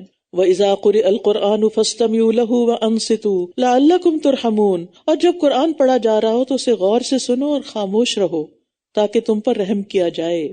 کفار تین باتیں کہتے تھے، اس قرآن کو مت سنو، اس میں شور کرو اور اس پر غالب آ جاؤ۔ تو اس کے مقابلے میں اللہ تعالیٰ نے کیا حکم دیا کہ پڑھو بھی، غور سے سنو بھی اور خاموش بھی رہو۔ اور قرآن کے معاملے میں یہ حکم سب کے لیے عام ہے، خصوصاً نماز اور خطبہ جمعہ میں خاموش رہنا فرض ہے۔ وَاذْكُرْ رَبَّكَ فِي نَفْسِكَ تَضَرُّعًا وَخِيفَةً وَدُونَ الْجَهْرِ مِنَ الْقَوْلِ بِالْغُدُوِّ وَالْآصَالِ وَلَا تَكُن مِّنَ الْغَافِلِينَ، اور صبح اور شام اپنے دل میں عاجزی اور خوف کے ساتھ اور آواز بلند کیے بغیر اپنے رب کا ذکر کیجیے اور آپ غافلوں میں سے نہ ہوں۔ غدو کہتے ہیں فجر سے لے کر سورج طلوع ہونے کا وقت، اور آصال کہتے ہیں عصر سے لے کے مغرب تک کا وقت۔ یہی وقت ہے صبح شام کے اذکار کا، تو ان کی پابندی کیجیے۔ اور اللہ کا ذکر کرنے کے جو آداب یہاں بتائے گئے وہ کیا ہے؟ دل ہی دل میں پکارو، بہت چیخ چلا کے نہیں، دل کی حاضری کے ساتھ، تضرع عاجزی کے ساتھ اور گڑ گڑا کے، خیفہ خاموشی سے، خوف سے، دل پہ خوف بھی طاری ہو، دون الجہر یا تو آواز کے بغیر کیونکہ یہ اخلاص کے زیادہ قریب ہے، یا پھر درمیانی آواز سے۔ ذکر کے لیے زبان سے الفاظ ادا کرنا ضروری ہیں، نماز پڑھتے ہوئے زبان سے بول کے الفاظ ادا کرنا ضروری ہیں، صرف دل دل میں نہیں پڑھ سکتے۔ وَلَا تَكُن مِّنَ الْغَافِلِينَ، اور اللہ کے ذکر سے کبھی بھی غافل نہ ہو۔ إِنَّ الَّذِينَ عِندَ رَبِّكَ لَا يَسْتَكْبِرُونَ عَنْ عِبَادَتِهِ وَيُسَبِّحُونَهُ وَلَهُ يَسْجُدُونَ، بے شک وہ جو آپ کے رب کے پاس ہیں وہ اس کی عبادت سے تکبر نہیں کرتے اور وہ اس کی تسبیح کرتے ہیں اور وہ اسی کو سجدہ کرتے ہیں۔ مقرب فرشتے جب اللہ کو سجدہ کرتے ہیں تو انسان کو بھی صرف اللہ کے آگے جھکنا چاہیے۔ آپ بھی اپنی گردنیں جھکا لیں۔ سورۃ الانفال۔ بسم اللہ الرحمن الرحیم۔ یسألونک عن الانفال قل الانفال للہ والرسول فاتقوا اللہ واصلحوا ذات بینکم واطیعوا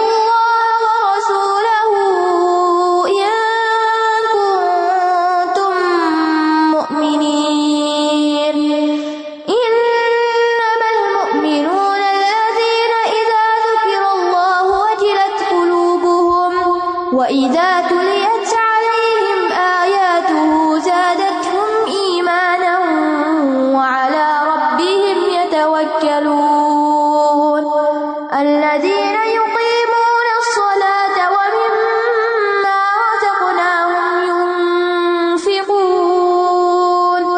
أُولَئِكَ هُمُ الْمُؤْمِنُونَ حَقًّا لَهُمْ دَرَجَاتٌ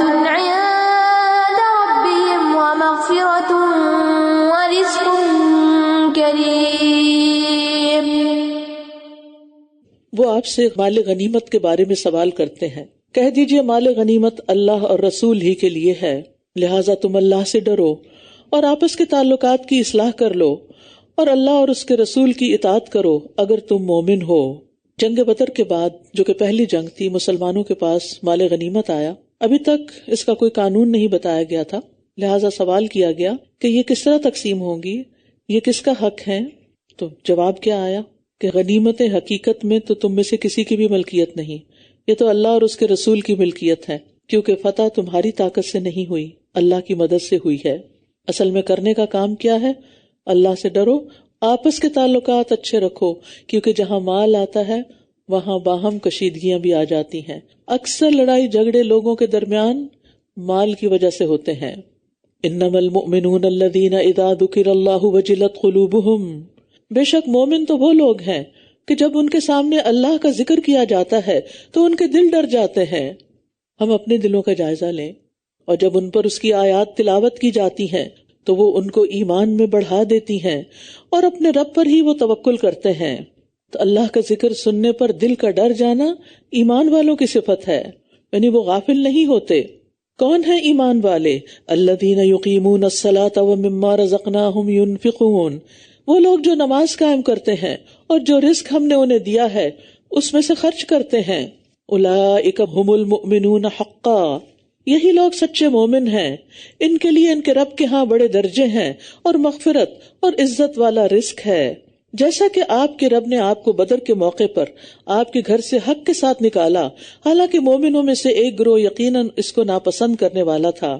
یجادلونک فی الحق، حق واضح ہو جانے کے بعد بھی یہ اس کے بارے میں آپ سے یوں جھگڑ رہے تھے گویا کہ یہ موت کی طرف ہانکے جا رہے ہوں اور یہ اسے آنکھوں سے دیکھ رہے ہوں۔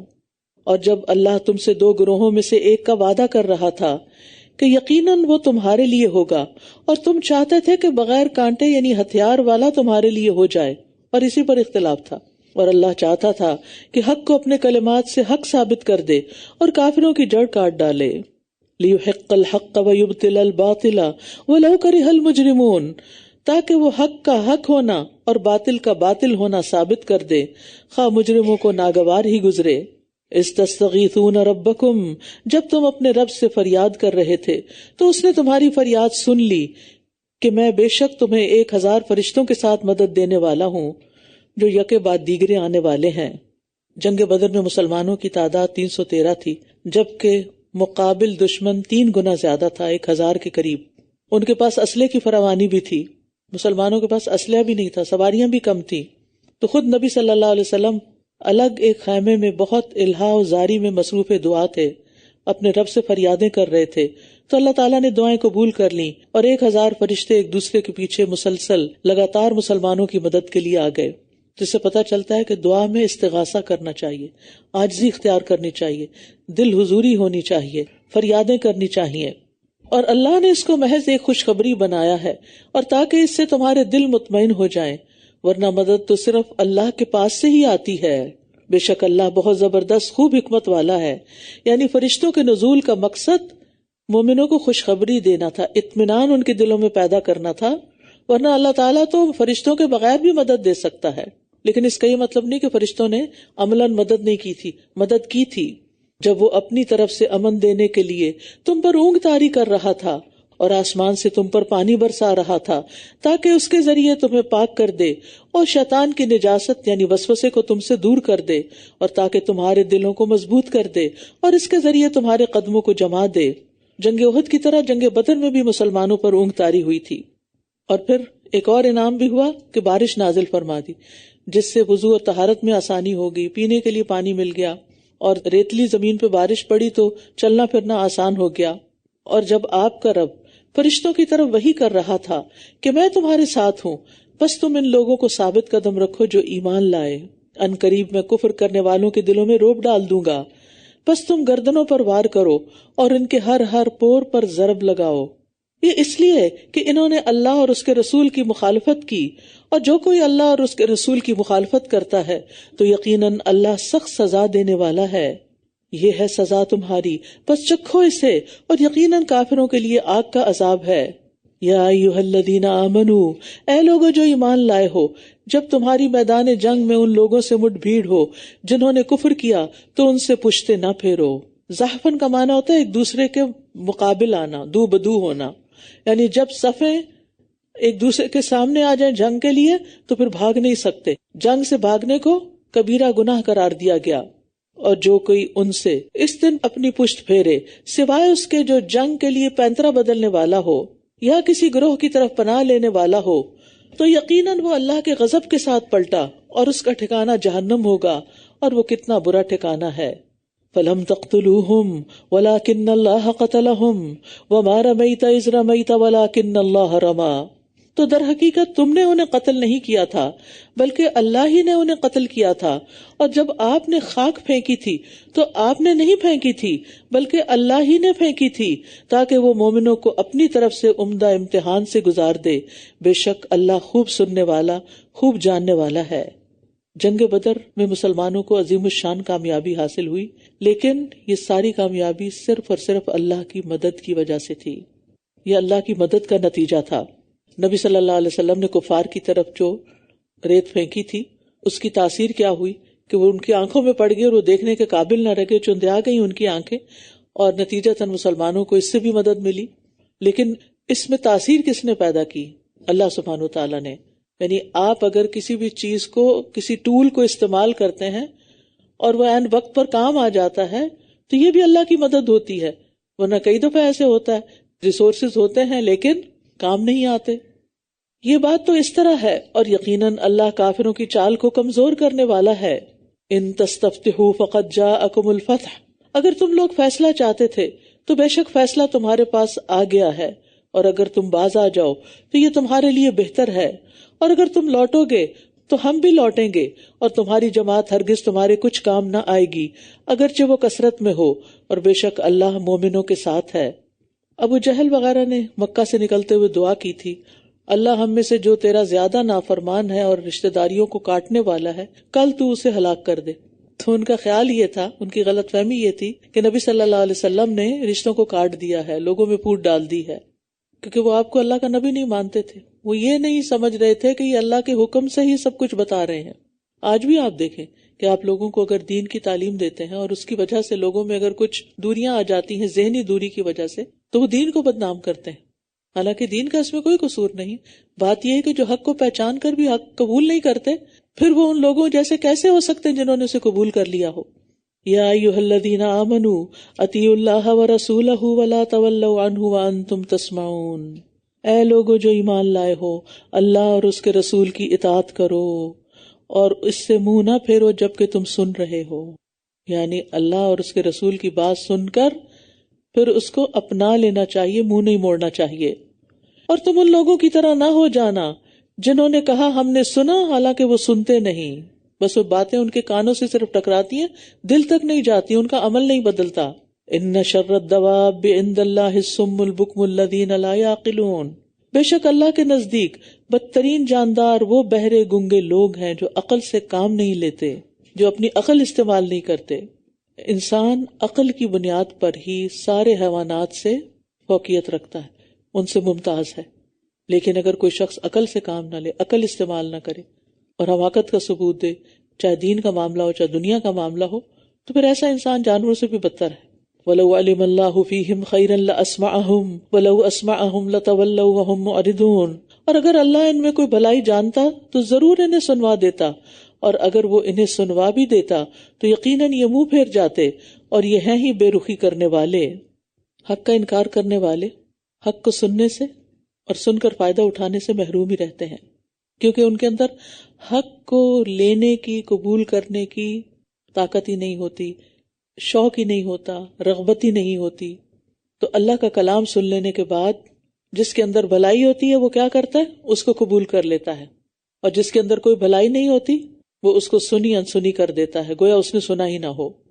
حسن بصری کہتے ہیں علم کی دو قسمیں ہیں، ایک وہ علم جو دل کے اندر ہوتا ہے، یہ نفع بخش علم ہے، انسان کی شخصیت کا حصہ ہوتا ہے، اور دوسرا وہ علم جو زبان پہ ہوتا ہے، صرف زبان سے انسان بول رہا ہوتا ہے، یہ علم انسان کے خلاف حجت بن جاتا ہے، بوجھ بن جاتا ہے۔ لہٰذا کیا کرنا چاہیے؟ جو جانیں، جو سیکھیں، اس کو اپنانے کی پوری کوشش کریں۔ پھر فرمایا یا ایھا الذین آمنوا استجیبوا للہ وللرسول اذا دعاکم لما یحییکم، اے لوگو جو ایمان لائے ہو، اللہ اور رسول کا حکم قبول کر لو جب وہ تمہیں اس کام کے لیے پکاریں جو تمہیں زندگی بخشتا ہے، اور جان لو کہ بے شک اللہ بندے اور اس کے دل کے درمیان حائل ہو جاتا ہے، اور یہ کہ تم اسی کی طرف اکٹھے کیے جاؤ گے۔ اللہ اور رسول کی بات ماننا زندگی بخشتا ہے، جو نہیں مانتے وہ زندہ ہونے کے باوجود بھی مردہ ہیں، اور حق جن کے دلوں میں نہیں ہوتا، دلوں میں نہیں اترتا، ان کے دل بھی مردہ ہوتے ہیں۔ اور یہاں حق واضح ہونے کے باوجود نہ ماننے والوں کی سزا بتائی جا رہی ہے، وہ کیا ہے کہ اللہ انسان اور اس کے دل کے درمیان حائل ہو جاتا ہے، لہٰذا اس کو اللہ اور اس کے رسول کی پکار پر لبیک کہنے کی توفیق ہی نہیں ہوتی۔ جیسے آتا ہے نا فَلَمَّا زَاغُوا أَزَاغَ اللَّهُ قُلُوبَهُمْ، جب وہ خود ٹیڑھے ہو گئے تو اللہ نے ان کے دلوں کو ٹیڑھا کر دیا۔ جب انسان خود منہ موڑ لیتا، آپ دیکھیے کہ اگر آپ کو پانی چاہیے ہو تو آپ گلاس کو کس طرح رکھیں گے؟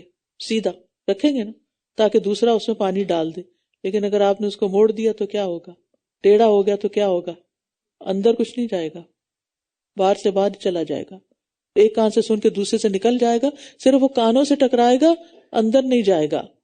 ہم دیکھیے کہ جنگ تبوک میں کعب بن مالک فوری طور پر نہیں نکلے تو کیا ہوا؟ بعد میں پیچھے ہی رہ گئے۔ ہم بھی بعض اوقات کوئی نیک کام کرنا چاہتے ہیں لیکن سستی کر جاتے ہیں تو پھر ہمارا دل ہی پلٹ جاتا ہے، ہم سوچتے ہیں اب کیا کرنا، پھر کر لیں گے، کیونکہ اللہ تعالیٰ حائل ہو گیا بیچ میں، اللہ نے توفیق چھین لی۔ لہٰذا جب ارادہ کریں تو کوشش کریں کہ اس کو پورا کریں۔ وَاتَّقُوا فِتْنَةً لَا تُصِيبَنَّ الَّذِينَ ظَلَمُوا مِنْكُمْ خَاصَّةً وَاعْلَمُوا أَنَّ اللَّهَ شَدِيدُ الْعِقَابِ، اور ڈرو اس فتنے سے جو خاص کر انہی لوگوں کو نہیں پہنچے گا جنہوں نے تم میں سے ظلم کیا ہوگا، اور جان لو کہ یقیناً اللہ سخت سزا دینے والا ہے۔ یہ کون سا فتنہ ہے؟ حدیث میں آتا ہے جب کسی قوم میں امر بالمعروف اور نہی عن المنکر کا فریضہ سر انجام نہ دیا جائے تو اللہ تعالیٰ اس پر ہماگیر عذاب بھیج دیتا ہے، یعنی کسی قسم کی آزمائش، عذاب، مصیبت آ جاتی ہے۔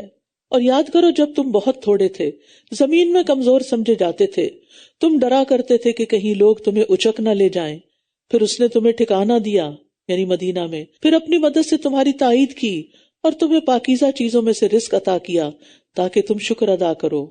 اے لوگو جو ایمان لائے ہو، تم اللہ اور اس کے رسول سے خیانت مت کرو اور نہ اپنی امانتوں میں خیانت کیا کرو جبکہ تم جانتے ہو۔ امانتوں میں خیانت کا دائرہ بہت وسیع ہے، اس سے وہ تمام ذمہ داریاں، عہد، معاہدے مراد ہیں جو اللہ یا بندوں سے کیے گئے ہوں، جیسے صلح کا معاہدہ، جنگ کا معاہدہ، نکاح کے موقع پر ہونے والا معاہدہ، اتنا مہر دیں گے اور پھر کچھ نہ دیا جائے۔ اسی طرح ایک دوسرے کے ذاتی راز، فوجی راز، یہ بھی امانت ہوتے ہیں۔ اور اسی طرح کسی کا رکھوایا ہوا آپ کے پاس مال یا کوئی راز، وَاعْلَمُوا أَنَّمَا أَمْوَالُكُمْ وَأَوْلَادُكُمْ فِتْنَةٌ وَأَنَّ اللَّهَ عِندَهُ أَجْرٌ عَظِيمٌ، اور جان لو کہ تمہاری مال اور تمہاری اولاد ایک آزمائش ہے، اور یہ کہ اللہ کے پاس بہت بڑا اجر ہے۔ یعنی مال اور اولاد میں مشغول رہنا یہ بھی ایک فتنہ ہے، کیونکہ مال کی کثرت انسان کو غافل کرنے کا باعث بن جاتی ہے۔ اے لوگو جو ایمان لائے ہو، اگر تم اللہ کا تقوی اختیار کرو گے تو وہ تمہیں ایک فرقان عطا کر دے گا۔ ہر وقت آپ کسی مفتی سے سوال نہیں کر سکتے، یہ جائز ہے، یہ ناجائز ہے، یہ کیا ہے، یہ نہیں، حلال اور حرام تو واضح ہے، لیکن ان کے بیچ میں بھی مشتبہ امور ہیں بہت سے، تو اس کے لیے بہت ضروری ہے کہ ہمارے اپنے اندر ایک روشنی اور ایک فرقان ہو۔ لیکن یہ کب آتا ہے؟ اللہ کے تقوی سے آتا ہے، اور وہ تم سے تمہاری برائیاں دور کر دے گا اور تمہیں بخش دے گا، اور اللہ بڑے فضل والا ہے۔ تقوی کی وجہ سے حق کو باطل میں فرق کرنے کی صلاحیت پیدا ہو جاتی ہے، اور فرقان جو ہے یہ دل کا نور ہوتا ہے۔ وَإِذْ يَمْكُرُ بِكَ الَّذِينَ كَفَرُوا، اور جب وہ لوگ جنہوں نے کفر کیا آپ کے خلاف چالیں چل رہے تھے تاکہ وہ آپ کو قید کر لیں یا آپ کو قتل کر دیں یا آپ کو مکہ سے نکال دیں، اور وہ چالیں چل رہے تھے اور اللہ بھی تدبیر کر رہا تھا، اور اللہ سب سے بہتر تدبیر کرنے والا ہے۔ قریشی سرداروں نے نبی صلی اللہ علیہ وسلم کو قتل کرنے کی سازش کی، اور ایک دن دارالندوہ میں بیٹھ کے اس پر خوب آپس میں مشورے کیے۔ آخر میں یہ طے پایا کہ مختلف قبیلوں کے نوجوان مل کے آپ کو قتل کریں گے تاکہ کسی ایک پر ذمہ داری نہ آئے، اور دیت دے کے جان چھوٹ جائے گی۔ لیکن اللہ تعالیٰ کی تدبیر کچھ اور ہی تھی۔ اللہ تعالیٰ نے آپ صلی اللہ علیہ وسلم کو اس سازش سے آگاہ کر دیا کہ آج کی رات یہ آئیں گے اس مقصد کے لیے کہ جب آپ صبح نماز کے لیے نکلے تو یکا یکا آپ پر حملہ آور ہو جائیں۔ لیکن اللہ سبحانہ وتعالیٰ نے اس طرح ساری تدبیر کی کہ نبی صلی اللہ علیہ وسلم کے نکلنے کا پتہ ہی نہیں لگا، حتیٰ کہ آپ غار ثور پہنچ گئے۔ تو یہ کافروں کی چال کے مقابلے میں اللہ تعالیٰ کی تدبیر تھی، اور اللہ بچانے والا ہے۔ واللہ یعصمک من الناس۔ اور جب ان پر ہماری آیات پڑھی جاتی ہیں تو کہتے ہیں کہ ہم نے سن لیا، اگر ہم چاہیں تو ہم بھی اسی کی مانند کہہ سکتے ہیں، یہ تو بس پہلے لوگوں کی کہانیاں ہیں۔ اور جب انہوں نے کہا تھا اے اللہ اگر یہی وہ حق ہے جو تیرے پاس سے آیا ہے تو ہم پر آسمان سے پتھروں کی بارش برسا یا ہم پر دردناک عذاب لیا۔ کتنے احمق لوگ تھے کہ جو اپنے لیے عذاب مانگ رہے ہیں۔ ضد اور ہٹ درمی کی انتہا ہے، اور اللہ ایسا نہیں کہ وہ انہیں عذاب دے جبکہ آپ ان میں موجود ہوں۔ نبی جب قوم کے اندر ہوتا تو عذاب نہیں آتا، اور اللہ انہیں کبھی عذاب دینے والا نہیں جبکہ وہ بخشش مانگ رہے ہوں۔ اس سے پتہ چلتا ہے کہ استغفار عذاب سے بچنے کا سبب ہے۔ نبی صلی اللہ علیہ وسلم کی وفات سے ایک حفاظت تو ختم ہو گئی، اب صرف دوسری باقی رہ گئی ہے۔ حدیث میں آتا ہے انسان جب تک اللہ عز و جل سے استغفار کرتا رہتا ہے اس وقت تک اللہ عز و جل کے عذاب سے محفوظ رہتا ہے، اور اگر کوئی تکلیف آ بھی جائے تو استغفار کی بدولت دور ہو جاتی ہے۔ اور ان کی کیا خصوصیت ہے کہ اللہ انہیں عذاب نہ دے جبکہ یہ مسجد حرام سے روکتے ہیں، حالانکہ یہ اس کے متولی نہیں ہے، اس کے متولی تو صرف متقی لوگ ہیں، لیکن ان میں سے اکثر لوگ اس کا علم نہیں رکھتے۔ اور بیت اللہ کے پاس ان کی نماز تو سیٹیاں بجانا اور تالیاں پیٹنا ہی تھی، بس اپنے کفر کے سبب عذاب کا مزہ چکھو۔ آج بھی آپ دیکھیں مسلمانوں میں بھی بعض ایسے لوگ ہیں کہ جو مسجدوں میں آستانوں میں رقص کرتے ہیں، ڈول پیٹتے ہیں، دھمالے ڈالتے ہیں، تالیاں بجاتے ہیں، اور اس کو انہوں نے دین بنا رکھا ہے۔ بے شک جن لوگوں نے کفر کیا وہ اپنے مال خرچ کر رہے ہیں تاکہ اللہ کے راستے سے روکیں۔ آپ دیکھیے کہ لوگ کفر کو پھیلانے کے لیے مال خرچ کرتے ہیں، اور ہم دین کو پھیلانے کے لیے خاموش رہتے ہیں، پیچھے رہتے ہیں۔ ان قریب یہ اسے مزید خرچ کریں گے، پھر وہ ان کے لیے حسرت کا باعث ہوگا، پھر یہ مغلوب کیے جائیں گے۔ اور جن لوگوں نے کفر کیا وہ جہنم کی طرف اکٹھے کیے جائیں گے، تاکہ اللہ ناپاک کو پاک سے الگ کر دے اور ناپاک کو ایک دوسرے کے اوپر کر دے، پھر وہ ان سب کا ڈھیر لگا دے، پھر وہ ان سب کو جہنم میں ڈال دے۔ یہی وہ لوگ ہیں جو خسارہ پانے والے ہیں۔ اور یہی ہوا نا کہ مشرکین کے سردار جو 70 لوگ مارے گئے تھے جنگ بدر میں، ان کو کلیب کے کنویں میں ایک کے اوپر ایک پھینکا گیا تھا۔ ان کفر کرنے والوں سے کہہ دیجئے اگر یہ باز آ جائیں تو جو پہلے ہو چکا وہ بخش دیا جائے گا، اب بھی بخش دیا جائے گا، اتنی مخالفت کے باوجود، اتنے گناہوں کے باوجود۔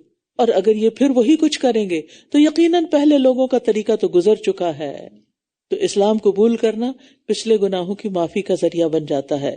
اور ان سے جنگ جاری رکھو یہاں تک کہ کوئی فتنہ باقی نہ رہے، یعنی یہ جنگ بدر آخری جنگ نہیں بلکہ اس کے بعد بھی ہوں گی، اور دین سارے کا سارا اللہ ہی کا ہو جائے۔ اور وہ ہو گیا فتح مکہ پر۔ پھر اگر یہ باز آ جائیں تو جو کچھ یہ کرتے ہیں اللہ اسے خوب دیکھ رہا ہے۔ وَإِن تَوَلَّوْا فَاعْلَمُوا أَنَّ اللَّهَ مَوْلَاكُمْ نِعْمَ الْمَوْلَىٰ وَنِعْمَ النَّصِيرُ، اور اگر یہ منہ موڑ جائیں تو جان لو کہ بے شک اللہ تمہارا مولا ہے، کتنا اچھا مولا اور کتنا اچھا مددگار۔ یعنی اگر لوگ منہ موڑ جاتے ہیں، اسلام قبول نہیں کرتے، تمہاری مخالفت پر اڑے ہوئے ہیں، تو یہ تمہیں نقصان نہیں دے سکتے۔ دشمن کے مقابلے میں تمہارا مددگار و حامی و ناصر اللہ رب العالمین ہے۔ تو کامیاب وہی انسان ہوتا ہے جس کا مددگار اللہ ہو۔ تو ہمیں اللہ سبحانہ وتعالیٰ ہی سے مدد مانگنی چاہیے۔ نعم المولا و نعم النصیر، مدد بھی وہی کرتا ہے، یعنی نصیر بھی وہی ہے۔ اور مدد کب آتی ہے؟ ان تنصر اللہ ینصرکم، اگر تم اللہ کے دین کی مدد کرو گے تو اللہ تمہاری مدد کرے گا۔ ہم سب سے بھی کہا گیا کونوا انصار اللہ، اللہ کے مددگار بن جاؤ، یعنی اللہ کے دین کی مدد کرو، اس دین کو لوگوں تک پھیلانے میں، عام کرنے میں۔ معلوم نہیں کتنے ہی لوگ اس کے بغیر پریشان زندگی بسر کر رہے ہیں، بے چین زندگی بسر کر رہے ہیں۔ لہٰذا ہمیں سب کی خیر خواہی کرنی چاہیے اور اس کام میں ڈرنا نہیں چاہیے، کیونکہ جو یہ کرتا ہے اسے اللہ کی مدد حاصل ہوتی ہے۔ وآخر دعوانا ان الحمد للہ رب العالمین۔ سبحانک اللہم وبحمدک، اشہد ان لا الہ الا انت، استغفرک واتوب الیک۔ السلام علیکم ورحمۃ اللہ وبرکاتہ۔